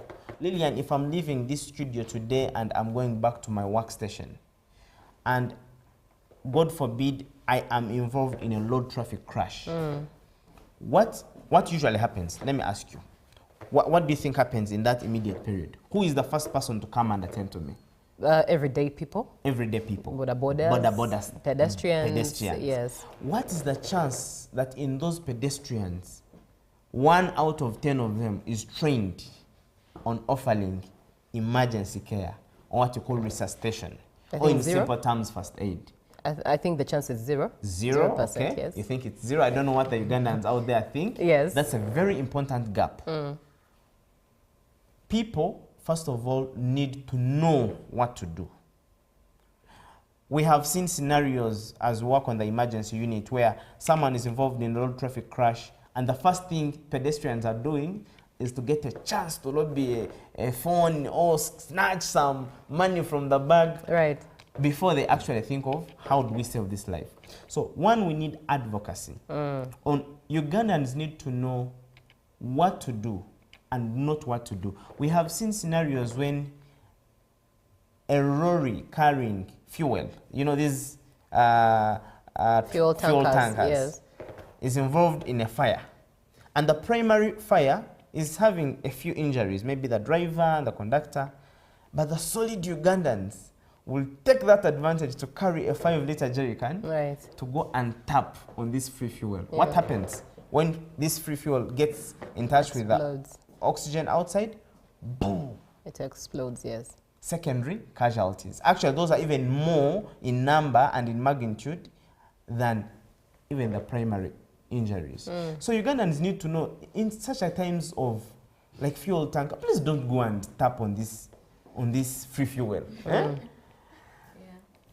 So you need to know which number to call during emergencies. Some of us come as bystanders, but the best we can do is, oh my God, hey, alimu accident, yes. But none of us has a phone number in our contact of the Ministry of Health, the call and dispatch center responsible for bringing an ambulance.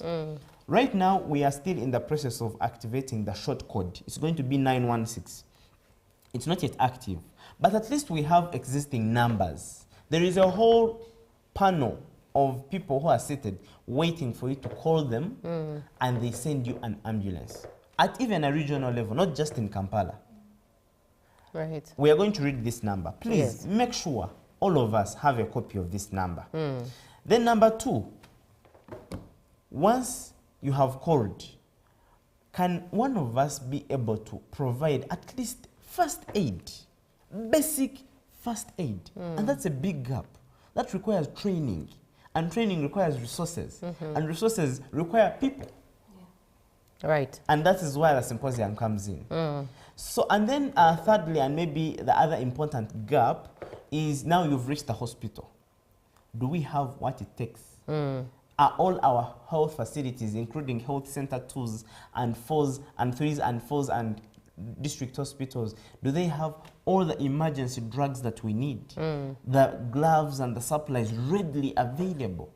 Yes, I know the ministry has done a significant job, but we need to continue the advocacy. We need to keep calling on well-wishers and partners. Right. And you know now Trump is trumping everything. Yeah? So we need to also find a way of being more self-sustainable in these conversations. All right. Thank you very much, Dr. Ignatius, for that background and detailed background at that.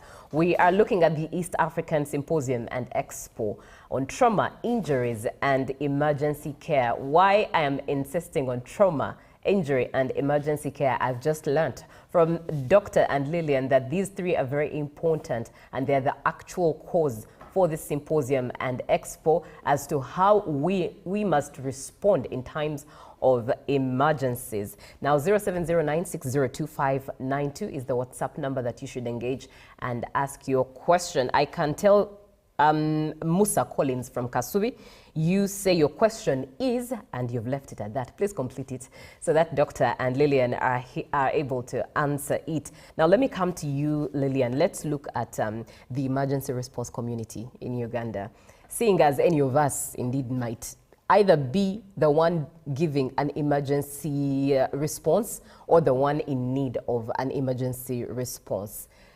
How can everyday people be a part of this community? Border men, pedestrians, someone walking on the street, anyone, everyday human being. How can we be a part of the emergency response community in Uganda? Okay, thank you, Juliet, for your question. Just like Dr. Sasira was highlighting, he highlighted first, he talked of how a scenario happens, and maybe I'll just get a little personal on this one. You see, some of these situations or scenarios, unless it happens to us, we'll be saying people, numbers. You know, one time, sometime in 2021, my family and I got involved in an accident. And as we're turning into a petrol station, and a speeding car came and hit us, rammed into us, and we were knocked. So guess who the first responders were? It was the bystanders, it was the border people, okay? And just like he said, I remember, well, thank God I was sober, but people, of course, were coming to see what they can loot out of that situation. Yes. But there are those compassionate ones who were pulling us because the door was blocked, but the windows were crushed. So they were pulling us through the windows and carrying us out. And who rushed us to the hospital? It was the borders who we had to carry those who were injured onto the border to take us to the nearest health facility. And so definitely people, members of the public, all of us need to be involved in conversations like this. Right. We need to be involved in events like this to gain knowledge. This is an advocacy platform. Do we know how to at least offer CPR? Do we know what CPR is? You know, if you happen to be walking in your day and someone has experienced an accident and they are bleeding, do we know how to at least stop the bleeding before this person can get some help? So these are the conversations we would like to have on that day. And we encourage members of the public to be part of it, you know, for knowledge purposes. The symposium has a fee attached to it because we are going to have policymakers, we're going to have conversations, we're going to listen to research that has been done, we're going to listen to people presenting abstracts, what we call abstracts, people who have done focused studies and incidents that they are going to discuss. However, the expo is free of charge. And it's during the expo we're going to have simulations. How do I give first aid if I experience, if someone is experiencing bleeding and I'm at the scene, you know? How do I, what numbers can I call? What happens? Do I need to panic, you know? So, or need not to panic. So these are the conversations we'll be having. These are the simulations that we shall be showing on that day. And so I think it's conversation that is relevant for everyone in the public. All right, so the general public, this is important, and we are all in on the emergency response community in Uganda. It's not just for the doctors or for those who carry us and whisk us away to hospitals, but all of us, you and I, all of us as human beings in Uganda, we are in on this. Now allow me ask this to Doctor. I know you hinted on it, but elaborate more on it, and that is plans for regional collaboration. Do you have regional collaborations in this particular symposium, or are there plans for regional collaborations in future symposiums and expos? Thank you, Julie. And just to also re-emphasize, we had our first East African symposium on a similar topic in 2017. Right. That is about 8 years ago. And you can imagine in 8 years, a lot has changed, a lot has happened. Policies, people, and communities. And we're having the second one this year. We have invited our colleagues who are involved in emergency care systems in the region, in Kenya, in Rwanda, in Tanzania. And we are hoping that as one of the call to actions during the conference, we shall nominate or at least have another country to host us in the subsequent symposium. But also very important, when we talk about regionalizing, we don't stop at just Uganda. We don't look at Uganda as Uganda. Now we have an East African community. And we need to learn from what other countries are doing. They also need to learn from us. I was in Nakuru recently, in Nairobi, and there is some roundabout somewhere in Nakuru with, so they tried to put a high-standing crushed vehicle around, you know, in a very central place in the city, and there is a big flyer. You can be like him. Wow. If you don't stop overspeeding. When you go on Munyonyo roundabout, before you enter into the Entebbe Express, there is a very nice flyer which I like there. Don't be foolish. Overspeeding kills. You know? Yes. Such a eye-catching posters, for lack of a better word. I feel we need continuous reminders as East Africans, you know? And this is one of them, being hosted maybe on a national TV, and they're talking about how bad the situation is, and if we do nothing, how bad or worse it can get. So yes, we are going regional, and we are calling on all stakeholders, the government, please get involved. I know you're already involved, but pick more interest in emergency care, in emergency medicine. I know you could have wanted to ask about the budget and how are we doing. In 2021, like I said, the Ministry of Health rolled out the strategic plan and the policy, the EMS policy, Emergency Medical Services Policy. And there is a whole group of stakeholders who are involved. Uganda Police, you know, traffic, we're having academic institutions, Magara University, Magara University, Gulu, Busitema. But on top of that, we need people to continuously, you know, push. You know, in Uganda, things are about pushing. Right. If you don't speak, we have to continuously advocate. And I'm calling all of us out there, including the community. You know, sometimes we have this boardroom conversations. But there is Omuntu Wawan say, yo, how does he benefit? Right. In one day, in Caldero, in my home village in Cavale, community-led interventions. We need community members at the center of these conversations. Right. Now, this conversation is coming to a close. I will start with Lillian as your parting shots. Who is eligible to register and at how much? Which one is free? Which one is for paying? As your parting shots. Okay. First, I would like to say thank you for having us. Right. Thank you for making time for such conversations, especially in a time like this when the young people are empowered, the young people can drive, the young people can make all these decisions, and they need knowledge. We need knowledge. Right. And so for the symposium has a fee attached to it, and students are paying 110,000 shillings. Then East Africans, people from across the region, are paying 180,000, and then the non-East Africans are paying 100 USD. They're paying $100. And during the symposium, expect conversations around emergency care. This is an opportunity to meet, to network, to meet policymakers, to meet fellow researchers. You know, these are academic opportunities. You know, they're very good opportunities in research, by the way. And so we encourage you to come. The expo is, however, free of charge, and all members of the public are encouraged to attend. Come and see what we have. What technology advancements have we made as Uganda, as East Africa? You know, we're going to have a helicopter show. Right. We want to see our helicopter ambulances. What can they do? You know? Yes. Right. Thank you very much. Lillian Tushabe Etot, she is the Communication and Advocacy Officer at Triad Unit, Magara School of Public Health. And coming to you, Doctor, as your parting shots, your call to action, and the emergency numbers you promised to read for us. Okay. Julie, as we conclude, right, as a member of the Emergency Care Association of Uganda, I want to remind the public that 50% of the road traffic crashes we had in 2024 were mostly because of overspeeding and careless overtaking. Please, as you go out there, there are other causes. If you see in the report, you know, following too close, dangerous vehicle conditions, those who have not done a service, a sudden turning, you're in jam and you're suddenly turning, careless pedestrians, to mention but a few.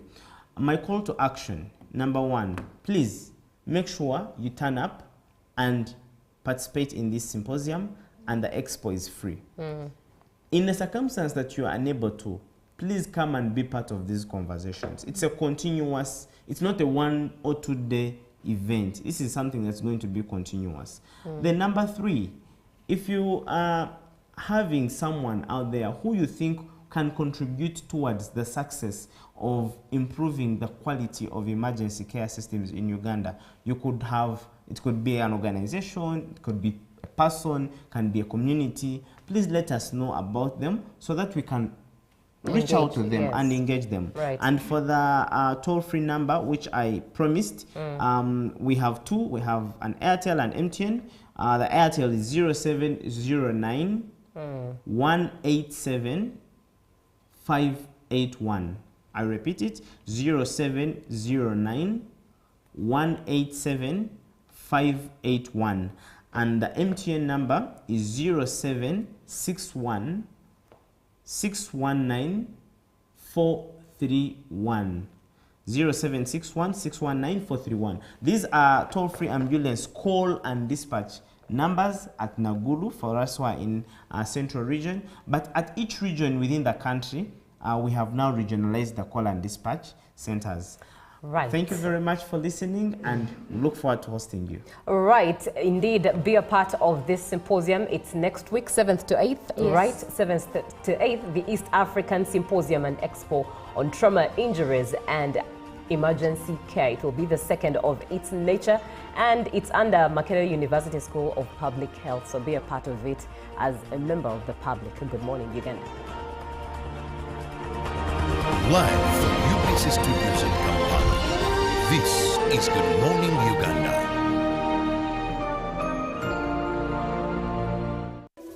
In a nation hungry for truth, A world where every story matters. There exists a beacon of trust and reliability. For decades, they've been our voice and our window to the world, holding the mirror of our history. With 4 TV stations and 11 radio channels spanning 27 languages, they stand as guardians of information, defenders of truth. With Mascari Heritage Advantage, they uphold every citizen's right to reliable and free information. Their archived stories shaped our past and illuminate our present. Yet now, as new challenges arise and the world evolves, their mission faces its greatest test yet. Be part of our journey and let's navigate the unknown, uncover the untold, and safeguard our future together. Tune into your public broadcaster, for it is the intersection of trust and truth. Because to UBC, your story, and every voice matters. UBC, inspiring Uganda. Taxation is a bit complicated, and the only way to demystify it and make it as easy to understand and to comply with is through engagement. Is there a limit to the number of cars a returning citizen is bringing into Uganda? Who has paid the excise duty on this water is not the supermarket which has sold you this bottle at 1,000.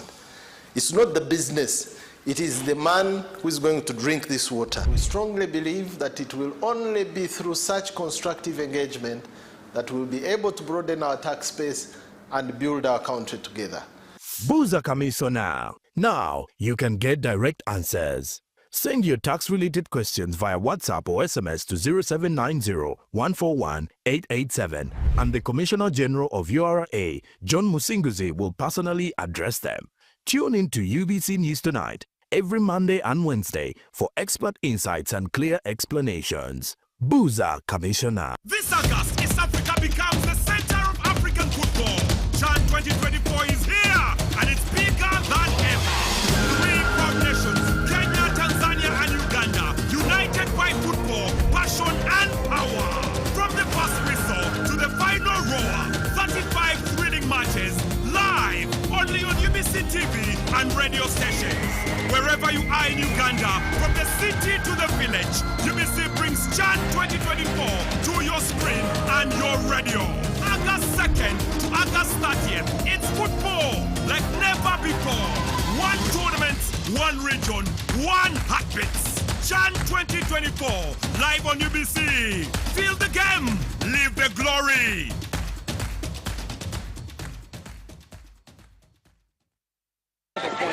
Kaze, I kept working even after I saw the rush. I was scared to go to the heresy facility. The mpox got worse and I stopped working completely for 2 weeks. Imagine how can a border rider survive if nobody wants to get closer to you. If I had gone earlier, I would have been treated sooner. People, don't wait like I did. Protect your family and community by seeking treatment immediately you notice any symptoms of Mpox. For more information about Mpox, call the Ministry of Health's toll-free line on 0800 1000 or send a free SMS to your report on 8500. This message is brought to you by the Ministry of Health with support from UNICEF, WHO and partners. Live from UPC Studios in Kampala, this is Good Morning Uganda.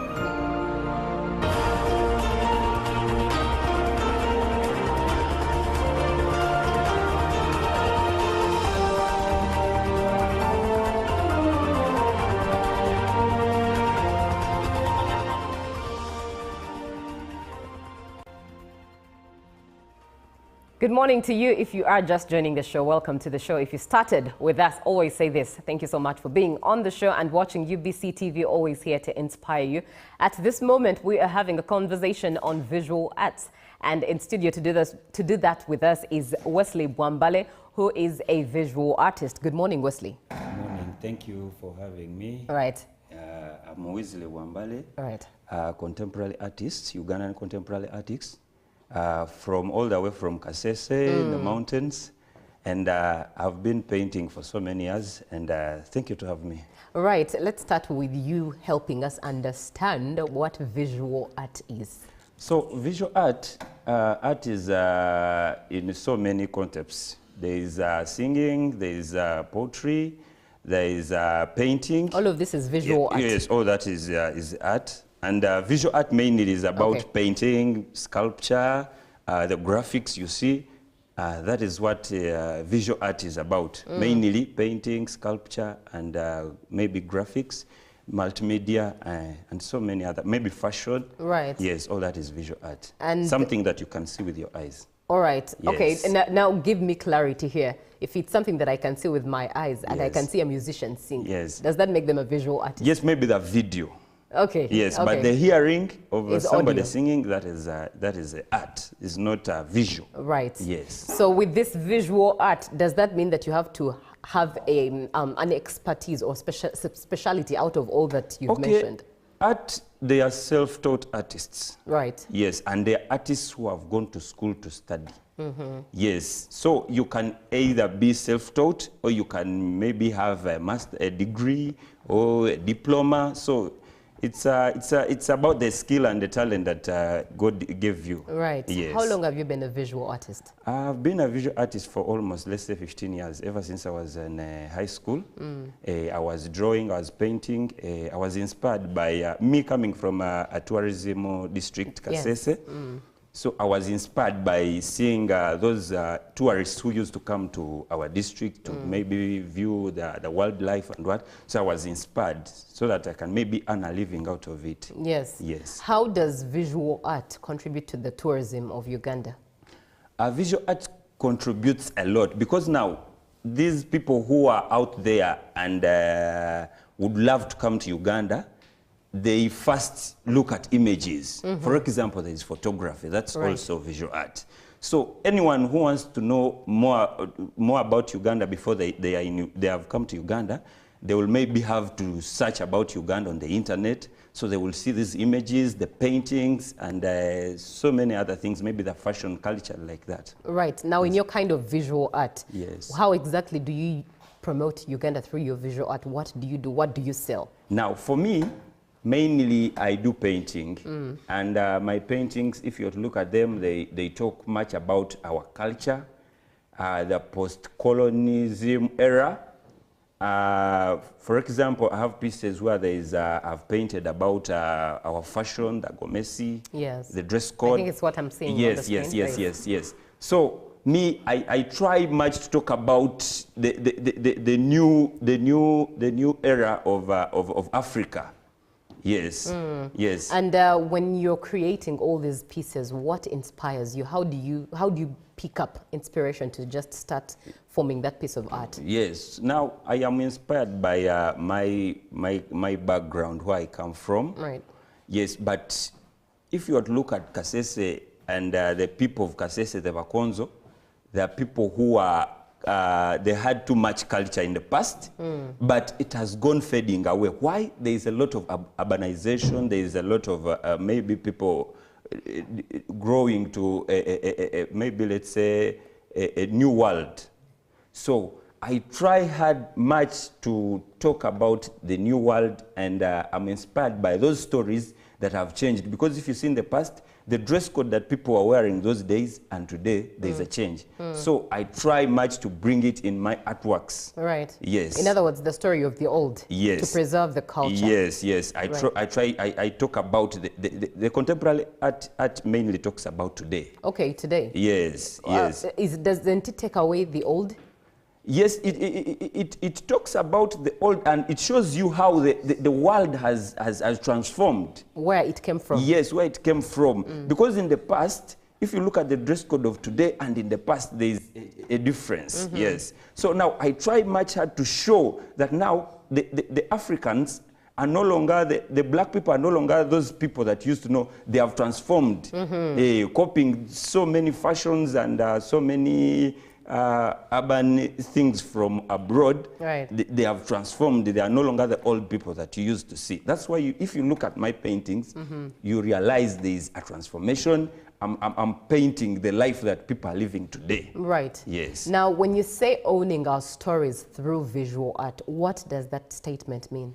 So owning our stories is, you'll realize in some works, I'm trying to show that these are the normal stories that we have at home. For example, for the upcoming show, it's called My Home, My Pride. Yes. So it's talking about the home natural stories whereby you'll see a person maybe cooking, a person maybe in the forest. So they are talking about the local stories here in Uganda. Right. Yes. Right, you've talked about the show. Let's talk about the show indeed. Yes. What is the show? When is the show? What is it about? Why are you putting up a show? Yes. So the show is about My Pride, My Home. That's the title of the show. And I want to thank Umoja Art Gallery for putting together this show. It's going to be by me and my brother Ronald Mugabe, who is also a wonderful and amazing artist.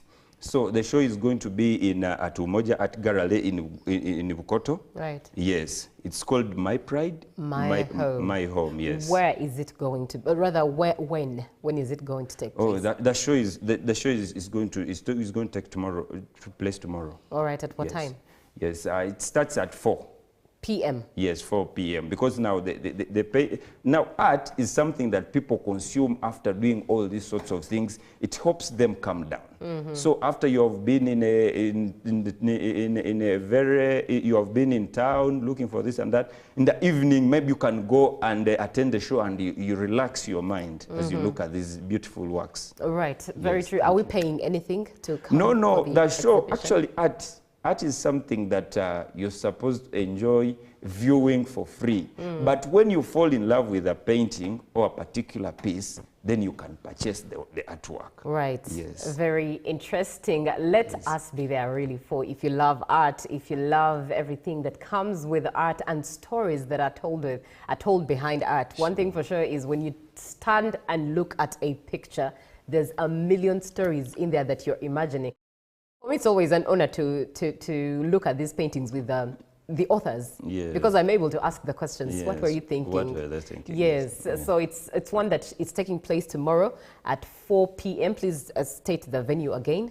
The show is going to be at Umoja Art Gallery in Bukoto. Right. Yes. Thank you very much. Wesley Bwambale, he is a visual artist. He has an exhibition tomorrow at Umoja Art Gallery in Bukoto. Come through at 4 p.m. and just relax your weekend away with this exhibition. He's doing it with his brother. I have a feeling I've hosted your brother before. A visual artist who had a brother who was in the same career, but that's a story for another day. For now, plan to be there tomorrow. Up next is GMU Sports. Good morning.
been here and has delivered.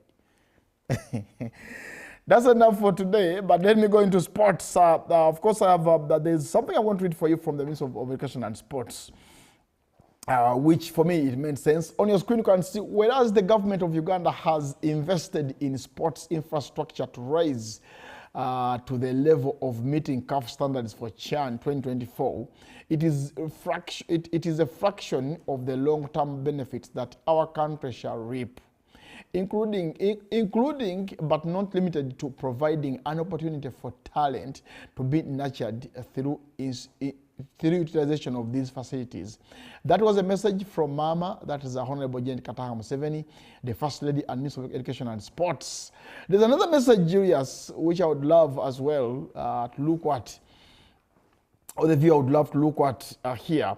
Uganda has utilized the opportunity to host CHAN 2024 to upgrade a stadium like a Fufa Kadiba, Motesa 2 Stadium, Wangukuku and Chambogo Sports Grounds. The development of these stadia has enabled the government to leave assets that were perhaps not envisaged in the near future, but in the near future for these communities. So if we read what the minister was saying, that is Honorable Janet Kataha Museveni, he's actually looking at the opportunities that CHAN has brought to Uganda, including infrastructure. You look at the stadiums that have been upgraded, and you say that this has been a blessing to us. And of course, the tournament organized by the Confederations of African Football, that is CAF, featuring only players from local leagues. So those were asking me, Allen Natrinda was asking me, Ruben, what is CHAN? CHAN is now Allen Natrinda, I'm going to reply you. I'm answering you now. CHAN is a tournament organized by the Confederation of African Football, Allen, featuring only players from local leagues in each country.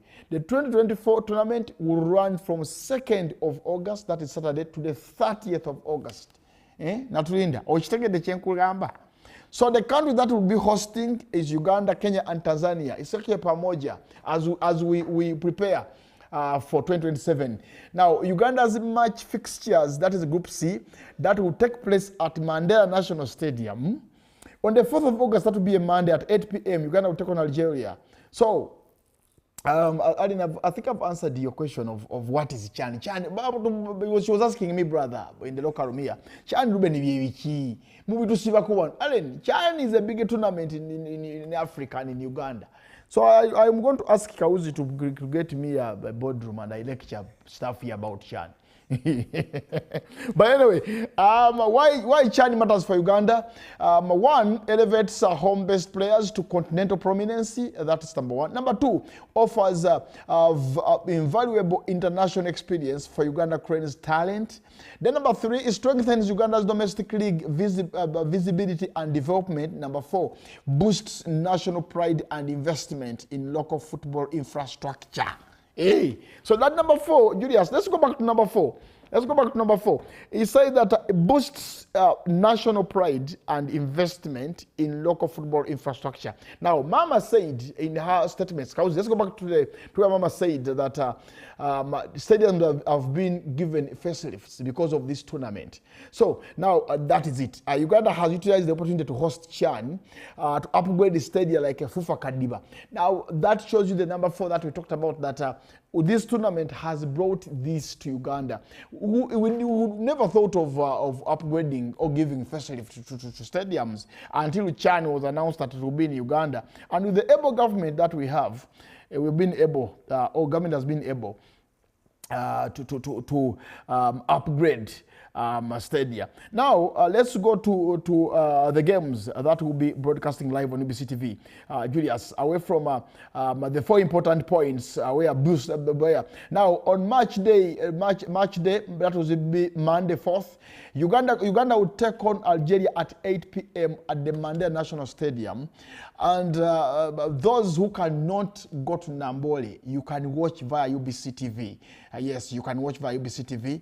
And we shall be live. We'll have analysts in studio who will be experts to analyze this. Then, of course, on the 11th of August, Uganda will take on Niger, not Niger. Alan, it's not Niger, it is called Niger. The word is Niger. That will be on the 11th of August 2025 at the Mandela National Stadium. Uganda will take on their second game will be against Niger. So those who call this country Niger, it is called Niger. Oh no, that is actually game 3. It will be game 3. Game 2. Sorry about that. Game 2 will be on the 8th. We have 1 day to go. That is today. Tomorrow begins officially. Now, but we have a game on Monday for 4th of August. Then on Friday, Uganda will be in action again. So the first game is 4th of August in Nambole. That will be Uganda against Algeria. Then the second game in Group C will be on Friday, August 8th, where Guinea will take on Uganda Cranes. Yes, Guinea will take on Uganda. Then the third game, where Alan was asking me about the team, Alan Naturinda. Natkunda, yes. I was asking me, what is Niger? It is not Niger, Alan, it is Niger. Please understand, it is not Niger, it is Niger. So those are the games Uganda will play. If we lose the first game, we must win the 2 games to qualify. If we lose both games, Kabaka with them. If we lose 2 games, we are out. So, Julius Kauzi, just pray that we don't lose the 2 games. We need to just win 2 games in our opening group games. Then we are sure of qualification. Then anyway, there have been traffic guidelines that have been issued by the police of Uganda. And of course, the police outline major diversions and restrictions access during the tournament period. Call for public cooperation. With Uganda set to host matches for the CHAN 2025, 2024, not 25. The Directorate of Traffic and Road Safety has announced a comprehensive traffic management plan that will temporarily affect movement in and around Kampala and Entebbe. As Mututa gets in here, I was telling about our viewer that there have been traffic diversions because of the tournament that will be happening in Nambole. So, affected areas will be the main routes, accommodation locations, training locations, game hosting stadiums, diversions. So the main routes will be Kampala Entebbe Expressway, Northern Bypass, and then Boise Interchange. The other routes affected will be Kubiri roundabout, Mulago traffic lights, Yusuf Road. Then Kila Road Police Station, that is Bokoto Road. Karere Interchange, that is Kisas roundabout. Naria Interchange, that's Nambole Interchange. Then access Nambole National Stadium, that is the annex Nambole through main gate. Then the second roundabout, Natete traffic lights, Kabus traffic lights to access Wankuku Stadium. And 12 will be actually Mulago traffic lights, where that is a 1 meter traffic lights, Makerere Hill Road, Nankulabye traffic lights, and then Bali Ntuma Road to access Kadiba Stadium, Mengo. So there are stadiums that will be for trainings of these teams, and there are those for wherever you will be, you must be cautious and you must program yourself well. Diversions and the cut-off points. All tracks will be diverted to Kalere Interchange, to Gaza, Kalaji, Mukono. Then all tracks will be diverted at Mukono, Kalaji, Gaza, Kalere Interchange. Now that means those who are coming from Jinja, you have to pass from Kayunga into Kalaji, then to Kampala. You will not use the main because the main goes through Nambole. Then all vehicles will be diverted at Naria Interchange to face Charlie Wajala. That is Sonde Seta. So whoever is going to Seta, Mukono Sonde, as you drive the bypass, you have got to use Namugongo Road, Charlie Wajala. Then you go straight through up to Seta. Then all vehicles will be diverted to Seta to face Sonde, Namugongo, Charlie Wajala, Naria Interchange. Then vehicles will be diverted from Boyogeria to face Joker's Hotel, Shinawataka Road. Okay. Now, for those who want to access Chirinya, you have to use, from Mukono, you have to use Namiyango Road, then Shinawataka, then of course behind that is Namanve. There will be a cut-off point at Haredi petrol station on Shinawataka Road to deny access to Chideka Trading Center. So you have got to be cautious about all these developments, and therefore the good of the tournament. Security has been taken over, and we have international guests coming in, the players are coming in. So we need to protect international players. Imagine players from Niger. Now on your screen is Hoima International Stadium. Almost they will be handing over the stadium. It's almost are going to be, it's as good as done. For me, what I'm seeing on the screen here, I want to thank Julius Kauzi for making sure that I get the pictures. So that is Hoima International Stadium. The president actually did talk about it when we were launching the CHAN on last Friday. He said that infrastructure has actually been put in place, and one of them is actually Hoima International Stadium. I look at this is quite something very, very good. And we thank the president and, of course, his government for making sure that we get such a stadium. You might think this is Rome, this is Milan, San Siro. Good stadium. I know the Nugubantonis will say, Ndimu Kuchamuka. But for first time in a long time, we have had such a stadium away from Nambole. So people in Hoima, people around the Hoima and neighboring districts will be able to get employment, to use the facility. Even the teams from Hoima would benefit from such a facility. We thank the government of Uganda for making sure that this has been put in place. Well, I've got to go, but don't forget that CHAN is left with only one day. And my brother Yamututa, I would actually tell you that I know he doesn't look so much into football itself. For him, it's almost a Pan-Africanism. So, but as a Pan-Africanist, this is CHAN, this is Africa. So he must be able to talk about this again. But on your screen, as you see, I've asked Julius to make it a bit bigger for me to see. Okay, Uganda's match fixtures Group C, of course, 4th of August, that will be Monday, Algeria against Uganda at 8 p.m. Then 8th of August, that will be Guinea against Uganda on the 8th, that is 8 p.m. as well. On the 11th of August, that will be our final group game. Uganda takes on Niger. Not Niger as Alan was actually mentioning, I'm mentioning it. It is in Niger. Niger. Then 18th August, South Africa will take on Uganda. The Bafana will be in action against the Uganda. I've got to go. I've got to pave way for the Pan-Africanists here who are in the studio. I don't know what they have, but today, come here and tell me what you have. Let him come and tell me what they have for today. My brother Mtuta here. Good to see you. Now, for you, it is either Niger if you are speaking French, okay, and in Niger okay, if you are speaking English. So, if you're in Africa, it is Niger. No, but if Niger is in Africa, that means that you can speak both languages. So, but the word is in Niger. But is that enough of your language? Anyway. But Mututa, we are having a tournament that is going to be happening starting tomorrow at the CHAN. Sure. How ready are Pan-Africanists? How ready are you people?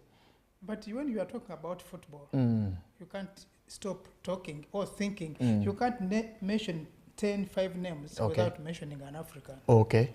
So football is about Africa.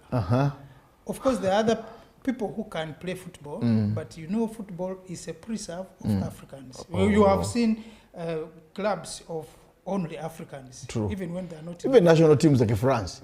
Yes. They have 28, 9, 10 Africans, blacks playing in that team. There are no Frenchmen. I don't know, sir. That's Africa for you. Okay, he'll be coming up, taking through the next hour. And of course, I know that he loves football. What team do you support locally here? Express, Vida, KCC? None of them has measured up to the level of my support. I told you, I'm a football player. Not only support. Where have you played, Matuta? Give us your statistics. You are the one who called me a village model. I'm not a village model. No, where have you played football? So you see, some of us base our argument on statistics. Tell me that I was in Bali Heroes, I played 3 games, I scored 2 goals. Life is not about statistics. It's about claiming about that you being.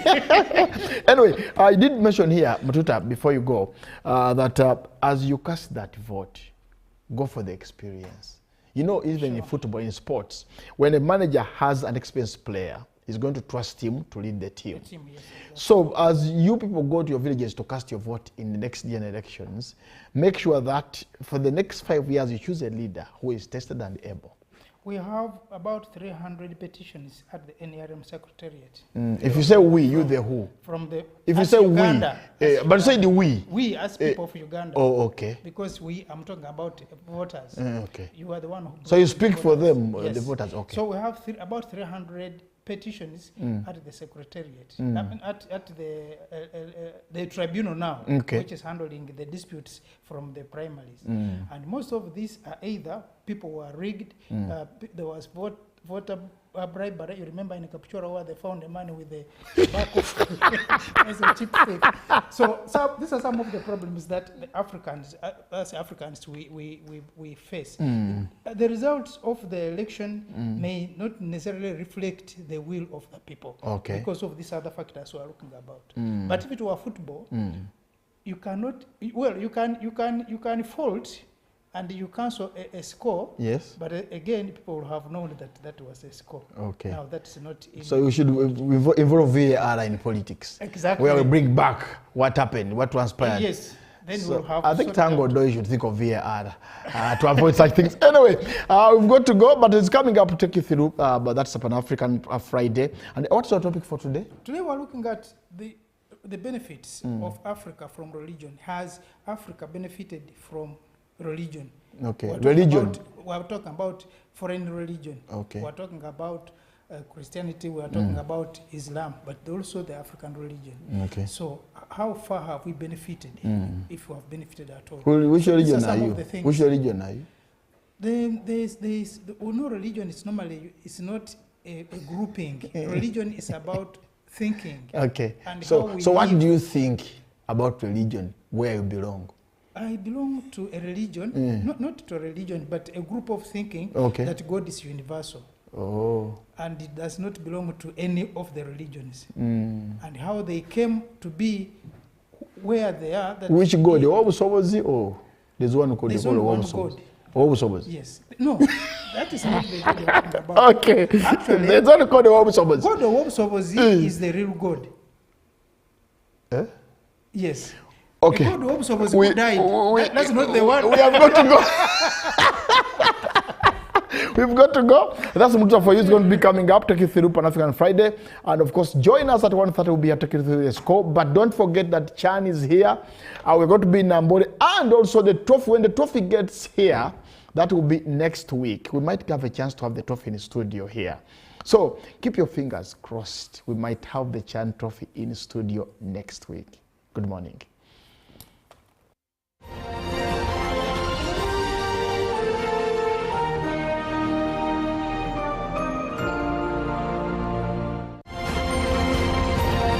Live from UPC Studios in Kampala, this is Good Morning Uganda. Hello, Kampala, Uganda. In response to the national call of strengthening the traffic security, Good Products Group HGO brand has officially launched the Rider Selection Campaign. Registration is now open. Visit www.riders.hgo